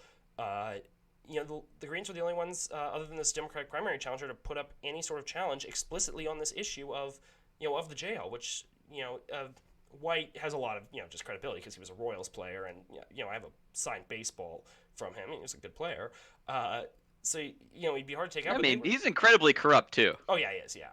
I mean, that's the absurd thing. Yeah. I mean, the Democratic Party of Jackson County, at least in the county commissioner's seat, has a long history of corruption. Like this is the absurd thing. They should be easy targets. Yeah. I mean, right? And if you can get 25% of the vote by running a candidate with a party of 15 active members, that's pretty substantive. Yeah, that was against the guy who's a famous Royals baseball player. Yeah, that was pretty noteworthy. Something that even the GOP didn't even bother. So that was the only opposition, and he got a quarter of the vote against there are a few ways to make people in this town hate you. Number one, say something bad about barbecue, or say something good about North Carolina barbecue. Watch it. Watch it, you Pluribus. We're Kansas City folks here. We don't tread lightly on that issue. Say something bad about the Chiefs, other than criticism of their mascot. That's another issue altogether. That's fair game, yeah. Yeah. Anything about the players or the team itself, that's off limits. Say something bad about the Royals. Say that, you're dead. And so the fact that you got 25% against that was pretty noteworthy. Yeah, I mean, I think there's a lot of missed opportunities like that. That a lot of people pass over, and I think a lot of it is due to, at least partially, like a dedication to this kind of inside out or dirty break strategy or whatever you want to call it within the Democratic Party. Yeah. If you start supporting non-Democrats, then you kind of lose your credibility of working within. Yeah. Yeah, I've had that issue. Even within the Democrats, I still get some crap for being a former Green Party member. And for being a DSA member. There's definitely some distrust of DSA among old time. There was a thing in Minnesota, I know, with what they call their caucuses, which are more like the county meetings, the precinct meetings of local Democrats. There was an attempt to bar any DSA member from participating in one of the precincts because there was people there thought that they were trying to infiltrate the party and take it over for our nefarious purposes of healthcare or whatever. Yeah, I mean, we're like no different than any of the big corporate donors or anything like that. But You said something, Pluribus? I couldn't hear you there. Said it was basically red baiting. Oh yeah, it was. It's totally that. And like I'm having to like in my campaign to be a delegate for Bernie, I'm just working on my flyers now because I'm gonna be handing some of those out at Washington Days this weekend and at the state convention in June. And I was looking over it, and it's like I want to run as an open socialist. But I should probably tone down the DSA connections. I'm not using DSA logos on it. I'm not even mentioning DSA. I'm just saying committed Democratic Socialist on it. And I'm being emphasizing more of my work as being an organizer and an activist and those type of things.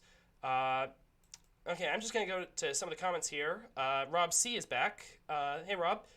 Are we optimistic or what? I'm still fairly optimistic. I think we got, we've lost these southern states, but that was expected. I think we got these other ones, especially in Texas. I think we'll win that.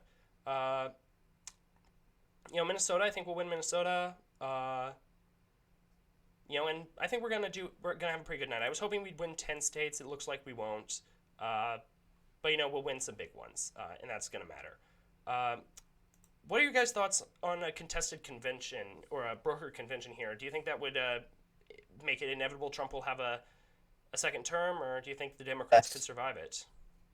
I mean, I think anything like the Democrats are gonna come out weaker for this. The only way that they will not is if like Biden wins the primary outright. Yeah. Unfortunately, depending on who you're talking to. I mean.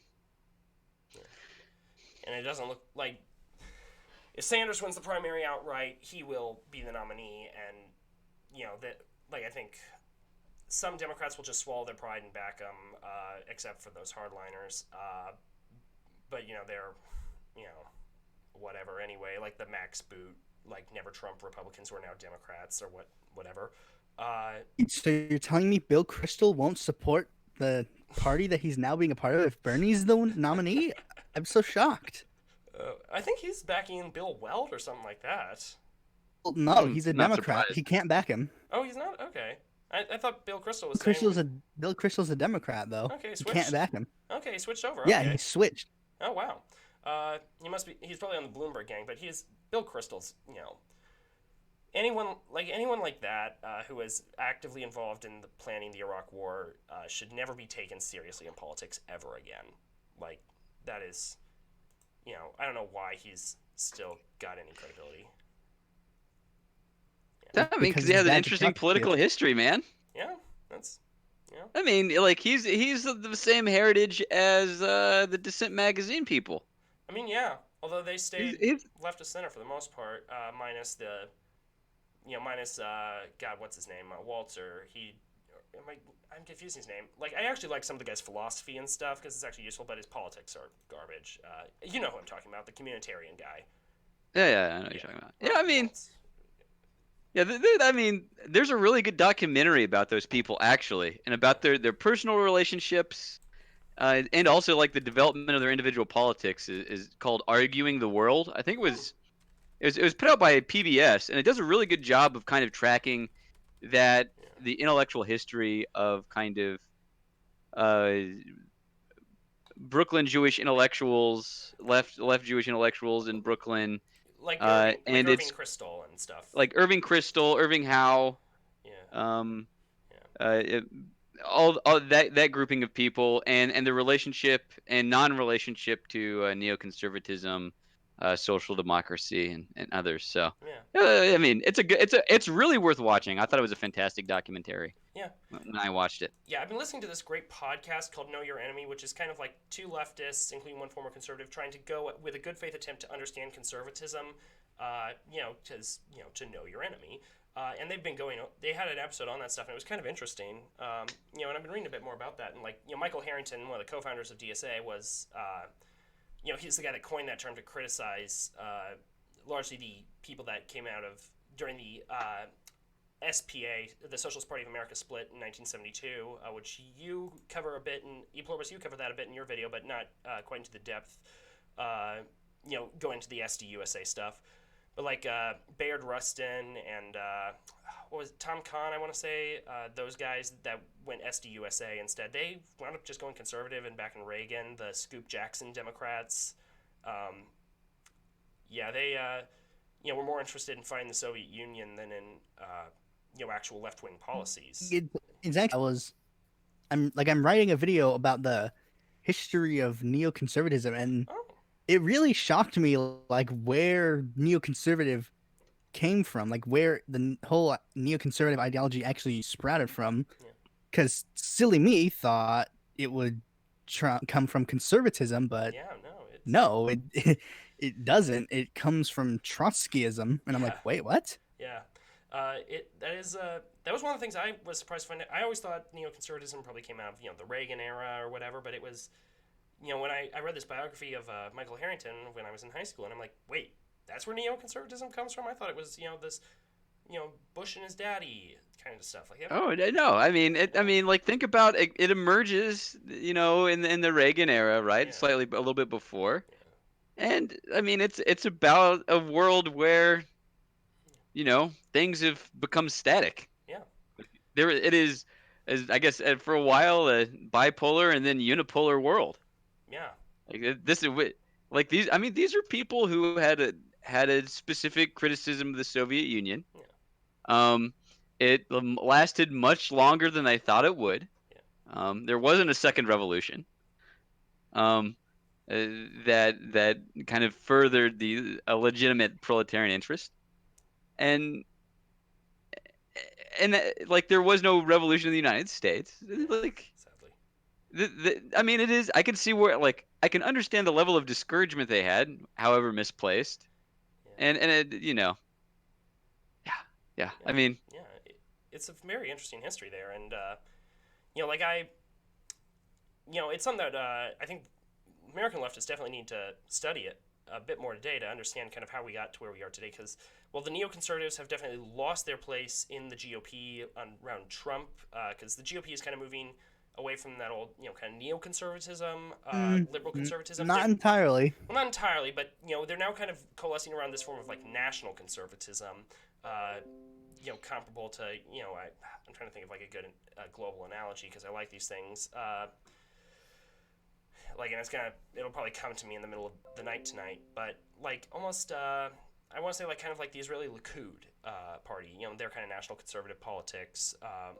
Like not quite like the Front National in France, or I think they're the National Rally now. But stuff like that is kind of where the GOP politics are moving. The Democrats, a lot of those, Bloomberg, Bill Kristol, all those people, they're coming.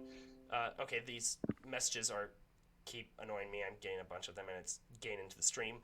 Like a lot of neocons are coming over to the Democrats, and at the same time, you have this resurgent left movement, some of which is happening inside the Democratic Party. So the Democrats definitely have an identity crisis, and it's definitely playing out in this primary.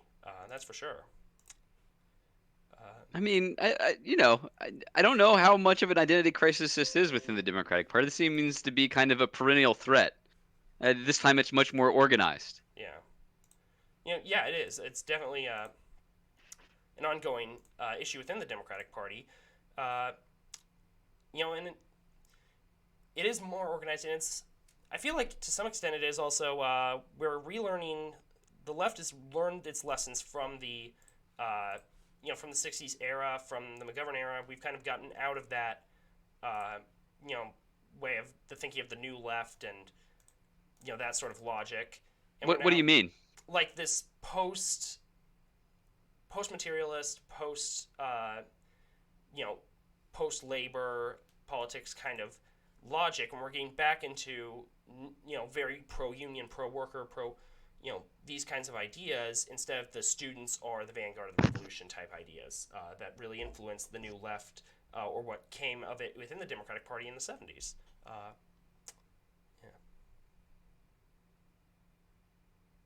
People there? So I have a question, Brennan, Yeah. and Pluribus.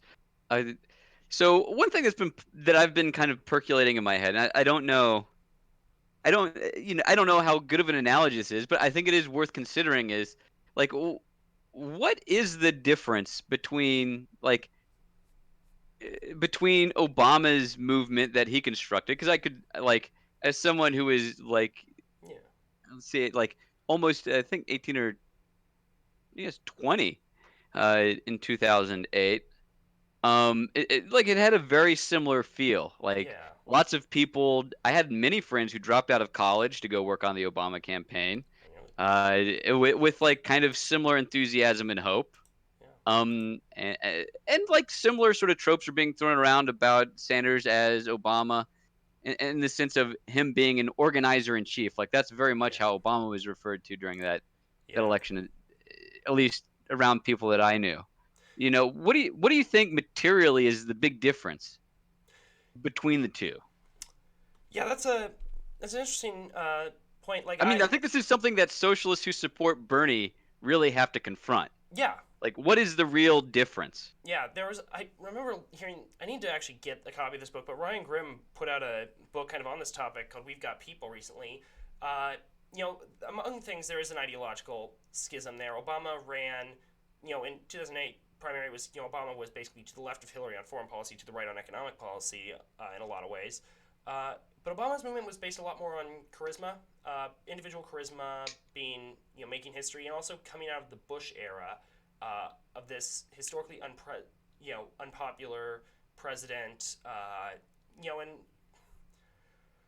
like it was very much responding to some specific conditions and still trapped by the confines of the third way, the New Democrats, the Clinton era logic of politics. Uh, Bernie Sanders very much is calling back to old ideas. Bernie Sanders is very much in the tradition of Eugene V. Debs. He's very much in the tradition of things like Martin Luther King Jr. And while he does also draw from Franklin D. Roosevelt because of his own childhood, he's got a very different mindset about movement building. Bernie's ideas about movement building come out of the socialist tradition. He was a member of groups like the Young People's Socialist League, while Obama's ideas about organizing, and I know this was a right-wing talking point that got so old so fast, that Obama was inspired by what was his name, Saul Alinsky, that kind of tradition. Mm-hmm. And that talking point, Saul Alinsky was not a communist. Let's be very clear on that. He was, kind of a liberal community organizer. So there definitely is a difference in the ideology motivating them. And then but then the other ways, Bernie is also very much synthesizing, kind of bringing back some of the ideas of the old left and responding to more general crises, of material issues, not just political conditions. So I think there's definitely a reaction to, it's definitely a reaction to that as well. And it's much less based on charisma because, well, Bernie's inspiring and stuff. He's not as charismatic as Obama was. Few politicians ever will be. You got to give Obama that. He was incredibly charismatic. And I mean, I don't know. I think you're selling Bernie Sanders short on the charisma. I think he's as charismatic, if not, I think in many ways more than Obama was. eh. Maybe I'm biased. I mean,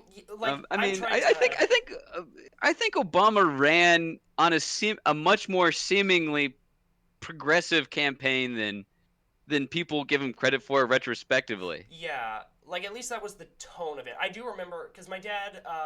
That was the first. That wasn't the first campaign that I remember volunteering on with my parents or whatever. But I remember my sister being very involved in the Obama campaign. She was very inspired by it. And would go out with. She was in high school at the time, and she got very inspired. Went out and cast her first vote, and she was super excited. And I was still playing with Legos in the living room, and I said something I had overheard on like Fox News about Obama being a Muslim, and I got berated by my parents because I was a little kid and I didn't really know anything. I didn't even know what a Muslim was, I think. But he definitely inspired people, and he definitely had a progressive aura to it. And I remember a video that my twin sister and I watched, which was of a Obama "We Need Change" video of a song about condemning the Iraq War and the economy and all this stuff. There definitely was that kind of feeling to it, but it wasn't. It didn't have the same ideological bent. I think that's one of the key differences there. It's like the same with Warren and Bernie. Like the key differences there isn't like people say, oh, they're so similar because they have these same policies. The key differences are that core of the ideology that they espouse. Bernie is, at his heart, a democratic socialist. Warren is a, quote, capitalist to her bones. And I think that's kind of the same thing with Bernie and Obama, in a different way when it comes to the organizing model. And of course, we can't forget the role Rahm Emanuel played in destroying the entire organizing aspect that had come out of Obama's campaign. Oh, we lost Pluribus, it looks like. Yeah. So I got a question. What is Obama ran on healthcare reform and Yeah. ran on substantive healthcare reform. Yeah. I really think it's worth Oh, challenging ourselves on the actual organizational difference Yeah. here. Right? This is I mean, it seems pretty predictable to me that what happened to Obama when he tried to pass healthcare reform is going to happen to Sanders if Sanders is elected, only worse. He will be dealing with 10s or 20s of Joe Liebermans. Yeah. Not just one. Yeah. Hey, Right? Pluribus, you want to jump in on this one? I've been talking quite a bit on it, so. All right, you've been cutting in and out. Oh, we're having some tech issues on that side. Okay. We'll have to. Once your connection gets a little bit more improves a bit, we'll do that. But For the last bit, so I'm on at the moment. okay, so we're kind of talking about Obama kind of also ran on this community organizer style. Bernie is being the organizer in chief kind of stuff, kind of like that. But and I was saying I think that a key difference between Bernie and Obama in that regard to this is the ideology underlying them. And Luke was just saying, with the healthcare stuff, how are we gonna get that? Because Bernie's gonna have, not just one Joe Lieberman, he's gonna have 20, 30.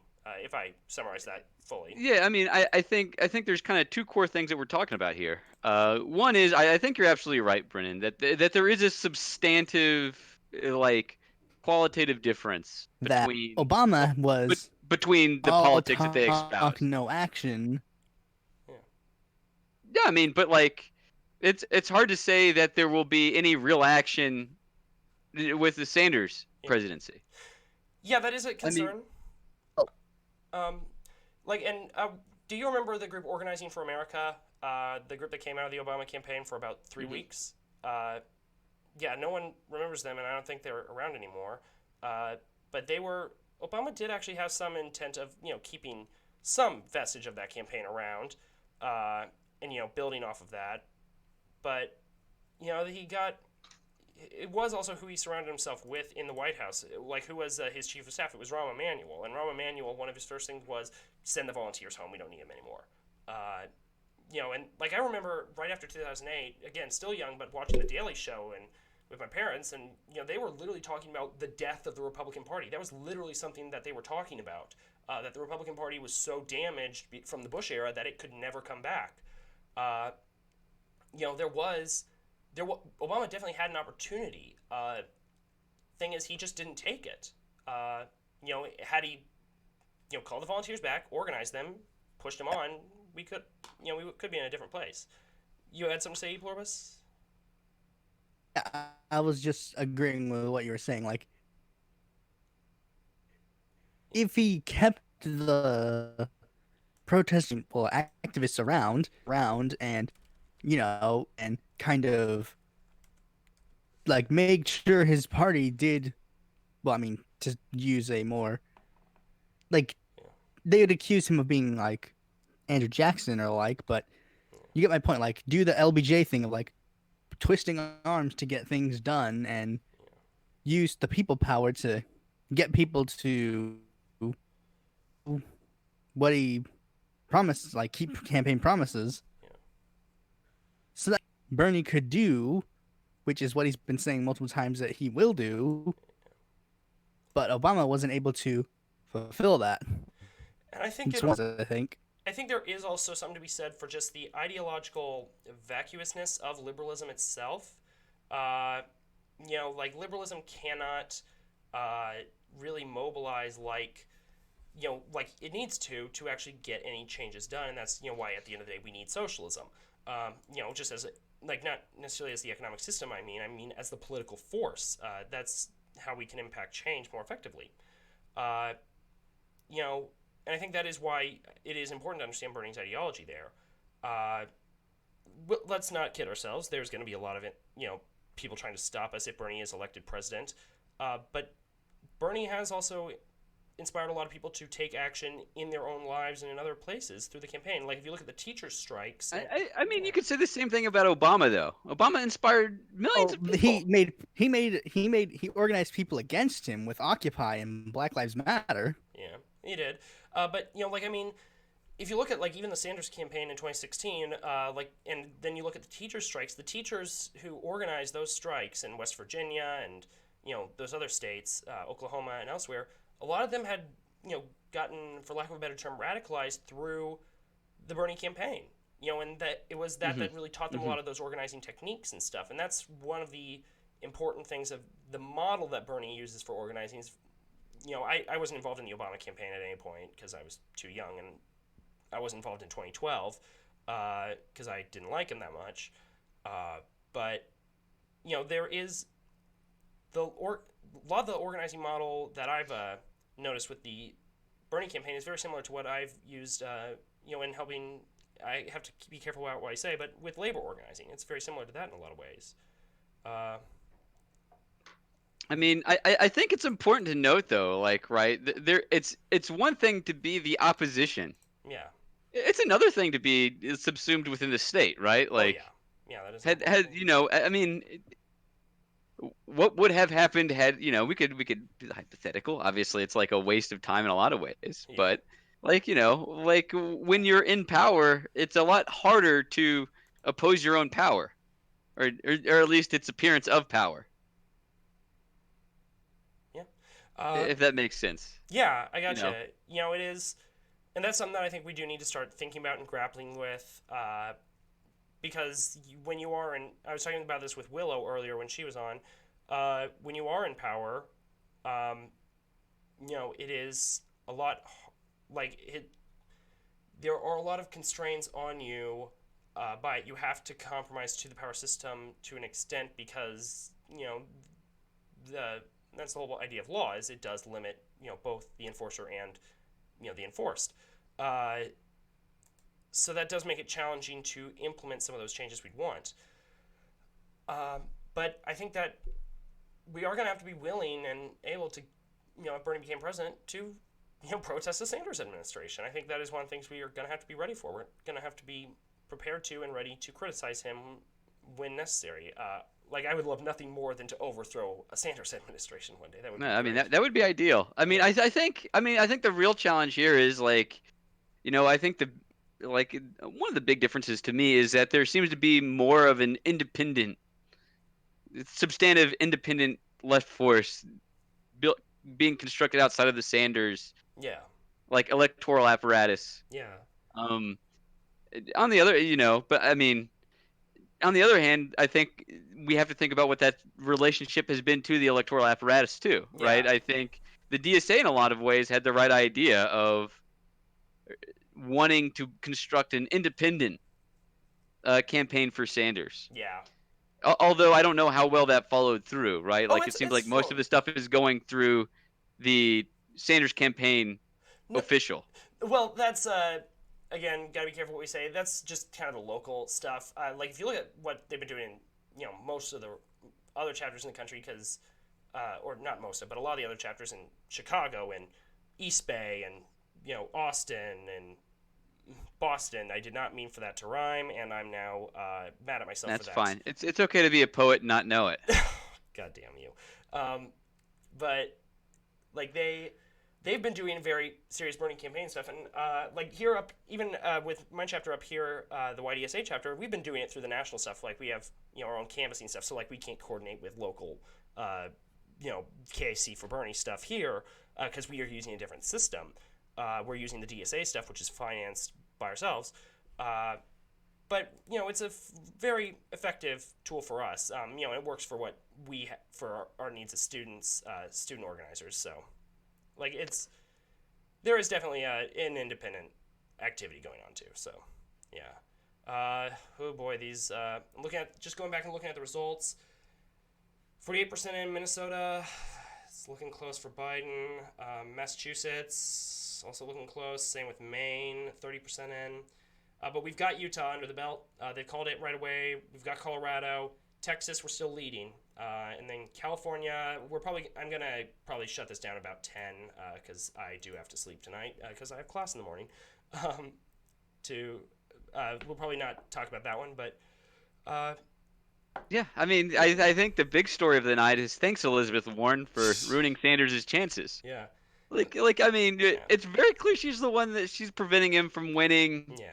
Put Joe Thanks for Biden in position to McGovering win us. Massachusetts. Yeah. Same with Maine. Yeah. It's she's definitely there's a lot of crossover. Minnesota, similarly. Yeah. I mean, she probably is gonna drop out tomorrow. nah, I don't think so. That's not what it sounds like from the way she's talking. No, I don't she's not. She's saying she's Not at staying all the all. way to the end, baby. Yeah, but Buttigieg said the same thing. I mean, Harris said the same Yeah, thing. but Elizabeth hasn't been leaned Well, on yeah, by but- Obama in the same way that I he mean, has. That's fair. And I'm for some reason having deja vu now. But yeah, you got that there. The Obama was very influenced by Obama in the end. You got a point there. And I mean, I think Elizabeth thinks she has a legit chance of winning the contested keeps saying that convention. she keeps saying like she is the one who should be the candidate. She's the unity She candidate. keeps Yeah. telling her Which- people about Bernie should drop out. and it's like Bernie has got. It's like, why would you say he? Why would you? He won. You lost. Game Yeah. over. Yeah. I mean, I think she recognizes that she's gonna lose her Senate seat. Like her political career is shot Yeah. after this go, unfortunately. Yeah. I mean, which is a shame. she's gonna make millions on the speaking tours, Yeah. but and lobbying. But outside of that, I mean, I think there's actually a bit of a Massachusetts conspiracy, to be honest. And I have some evidence to back up my claims, and by evidence I mean just pure speculation. The best kind of evidence. well, what's the speculation?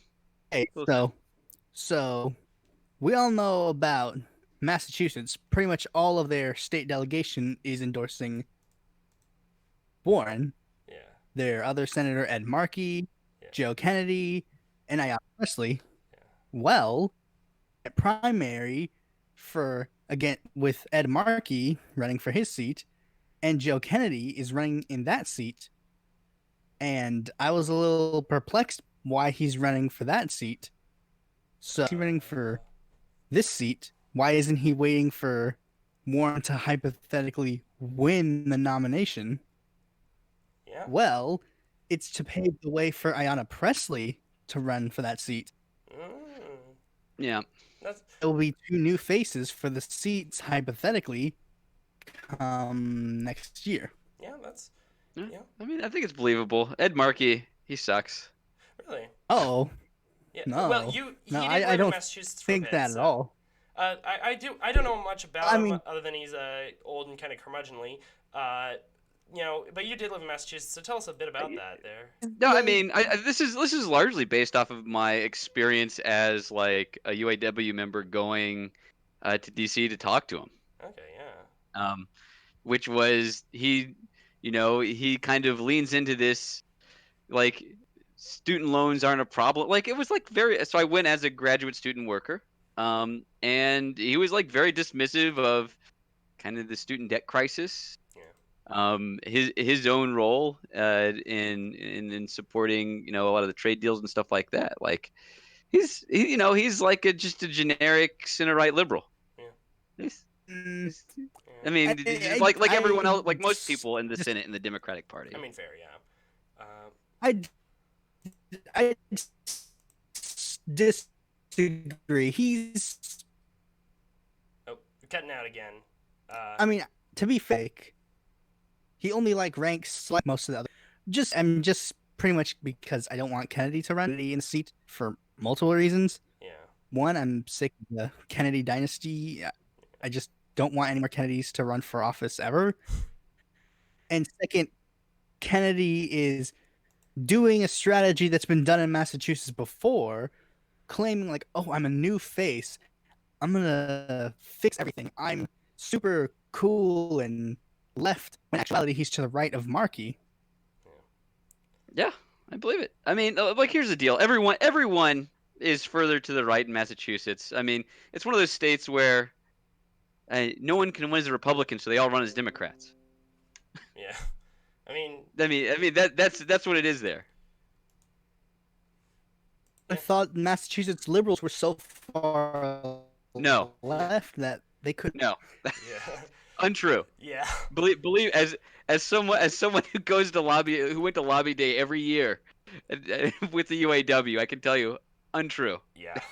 Yeah, Lee Atwater was lying, you're telling me. Huh. I would have never guessed. I mean, look at the last governor race that the Democrats lost there. Oh my god. I mean, they yeah. ran like the right of the center right and Yeah. lost to a Republican. Yeah, they did. They had a chance. They had a chance to run someone who was running on a universal health care platform. Yeah. He had like a pretty decent campaign. He was in like a top 3 of the candidates. Yeah. And they said, oh, let's go for the most right wing of our candidates here. Yeah. It's in so-called liberal Massachusetts. Yeah. And this is the place where, Ted Kennedy, when he passed away, his successor was Scott Brown. So that was the state is not the progressive bastion that we've, that the rest of us in the country have been led to believe. You're telling me the state that kicked out an openly transgender Persigo from political office, they're right wing? What? Yeah, I mean, welcome to America, friend. Yes, quite literally. But on the note of the Massachusetts primary, though, still pretty close, 38% recording. But they have called Minnesota for Biden. That's pretty disappointing. But it's 49% reporting, and it's a 7-point gap there, and is surmountable with the other 51%. Maine, Bernie leading by 1 point. Bernie's not having as good a night as we thought we were going to have. It's looking like it's like California's going to be the big decider, and we have to wait for the rest of the results, of course. But it is kind of disappointing. I thought we were going to do a lot better tonight, so far at least. I mean, lots of people being sad, but I think Sanders is going to come away with probably he's gonna end this night with the most delegates. Oh yeah, California. And I think that's the thing is people like, we've got Michigan, Wisconsin. Yeah. We got a lot of states left. Yeah. I think people, the Sanders people, they like to ride the roller coaster, man. Yeah. Like, this is the only roller coaster I like. I'm never going to Worlds of Fun if we do a trip there. I don't know why people are. You gotta go in hot. Yeah. Like it is like I worked on the welder campaign. Like the next day I had to fly out to New Mexico anyways. So like we lost that one. We thought we were gonna win. We thought we were going in there and we were gonna sweep it. Next day I'm like, dang, we lost. Well, I gotta get up and get on the flight. Let's go into the office, see if they need me to help clean up, and then let's get to the airport. That's it. It's kind of like that with we're used to that. We gotta pick ourselves up and then get to the next battle. We can't let ourselves get down after that because it's kind of thing. I feel like a lot of us on the left we're used to losing so much that we're taking it in stride that when we're finally actually winning something, it makes it sting even more when we don't. It's kind of weird. It's a weird feeling. Liberals, I don't feel they have to deal with that as much, but conservatives just cheat. So,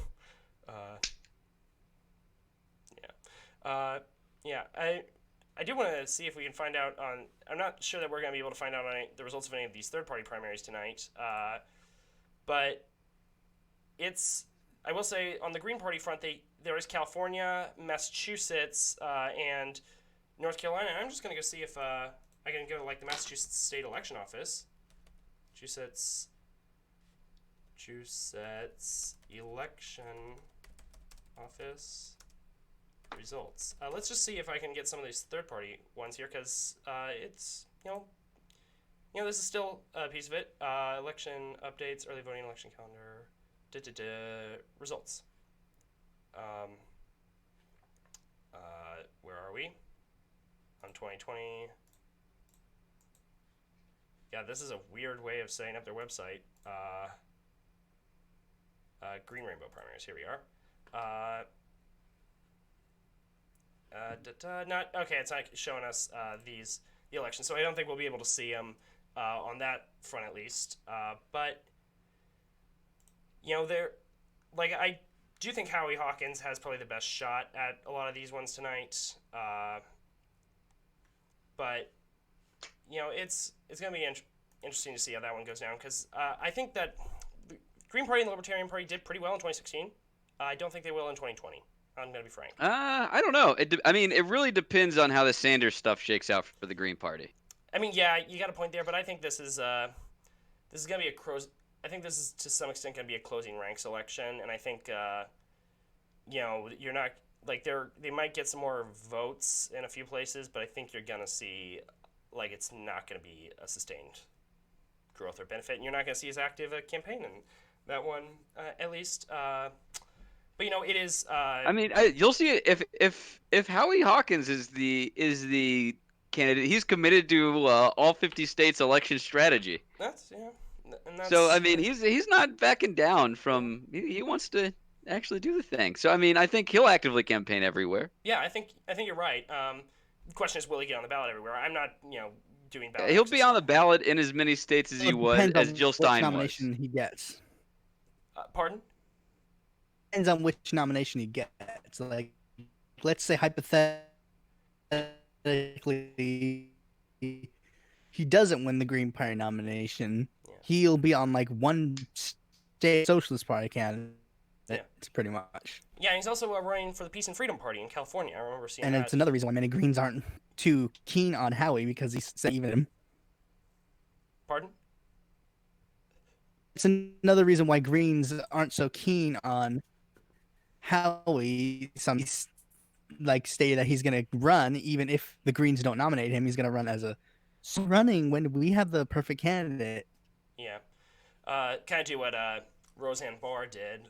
Although Roseanne Barr was always in it for her own ego, and you did a great video on that one too. And I've seen the documentary on Roseanne Barr that she did, or about her presidential campaign, and it's just like she was always from the outset. She was just in it because I'm Roseanne Barr. Look at me. That was her whole campaign strategy. I remember just watching it and just being strangely like, wait, what? Like Jill Stein behind her back. She's like, fuck Jill Stein, that fucking bitch. Fuck Jill Stein, that goddamn whore. And I'm like, okay, you're actually running for president? You're serious? Yeah. And there actually was, when her show got briefly rebooted before she exposed herself as a massive racist, she, actually had written into the script of the new revived season or whatever, the reboot of her show, a line going after Jill Stein. Literally. One of the characters voted for Jill Stein and got made fun of for it. That was pretty clearly, something she had inserted herself.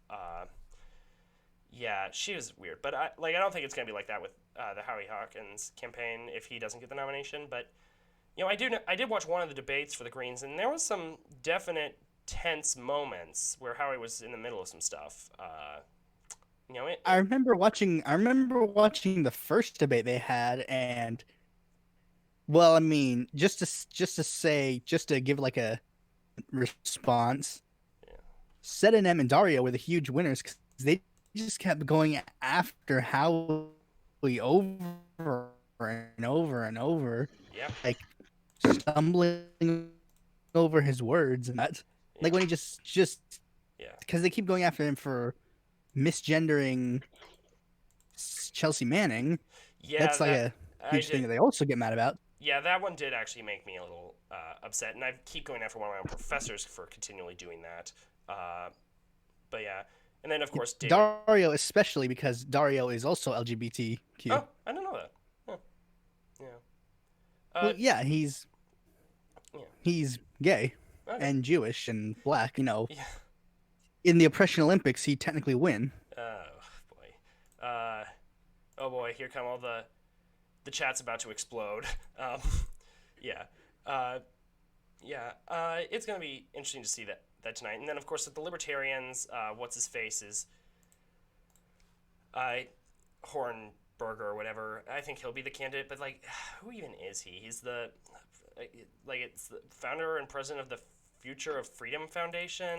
He's some what? To be fair, he'd be the first non-backwash libertarian candidate in a while. What do you mean, backwash candidate?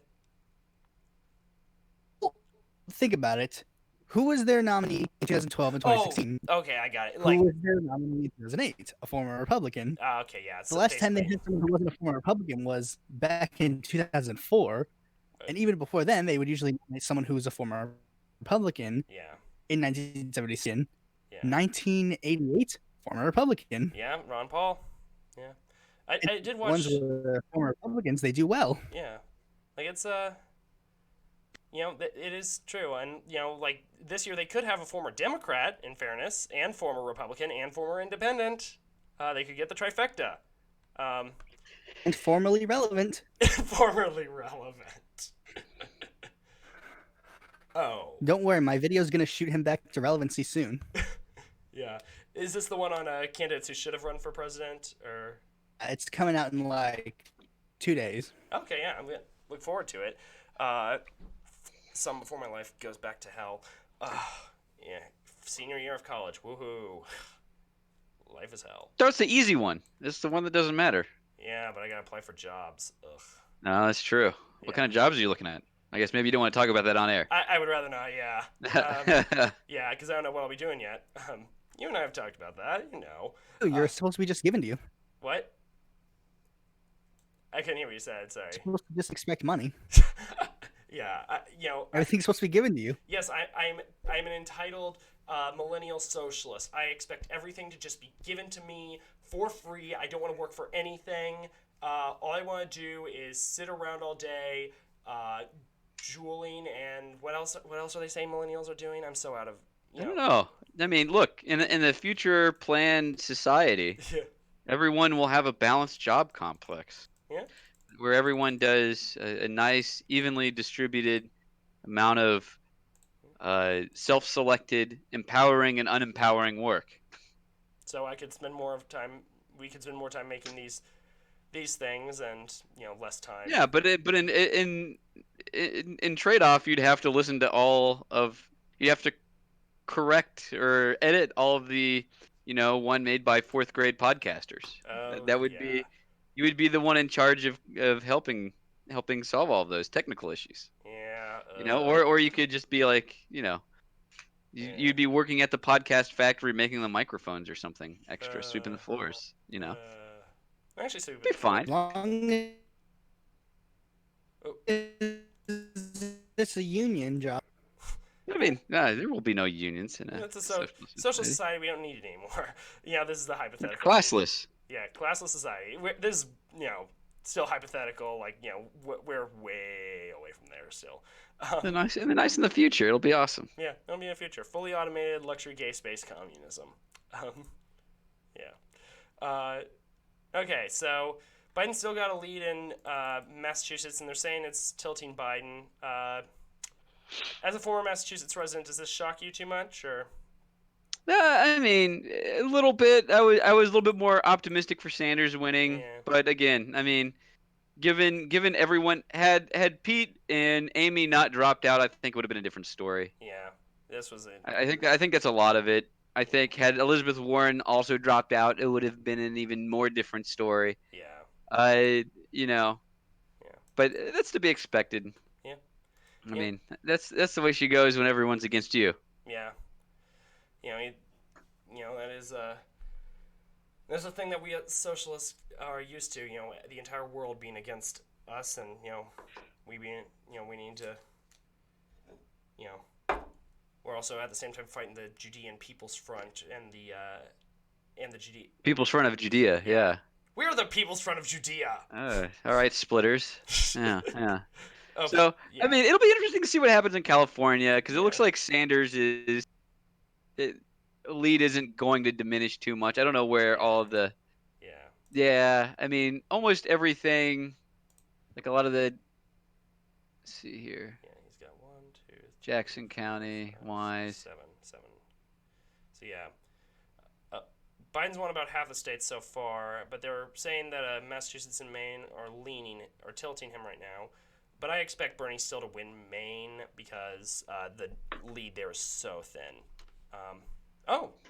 Well, here's an update that I missed. There was a protester at a Biden party, same guy who disrupted a Bernie event earlier, that are opposed to the dairy farm. I mean, okay, yeah, I know who these guys are. They're called Direct Action Everywhere, and they're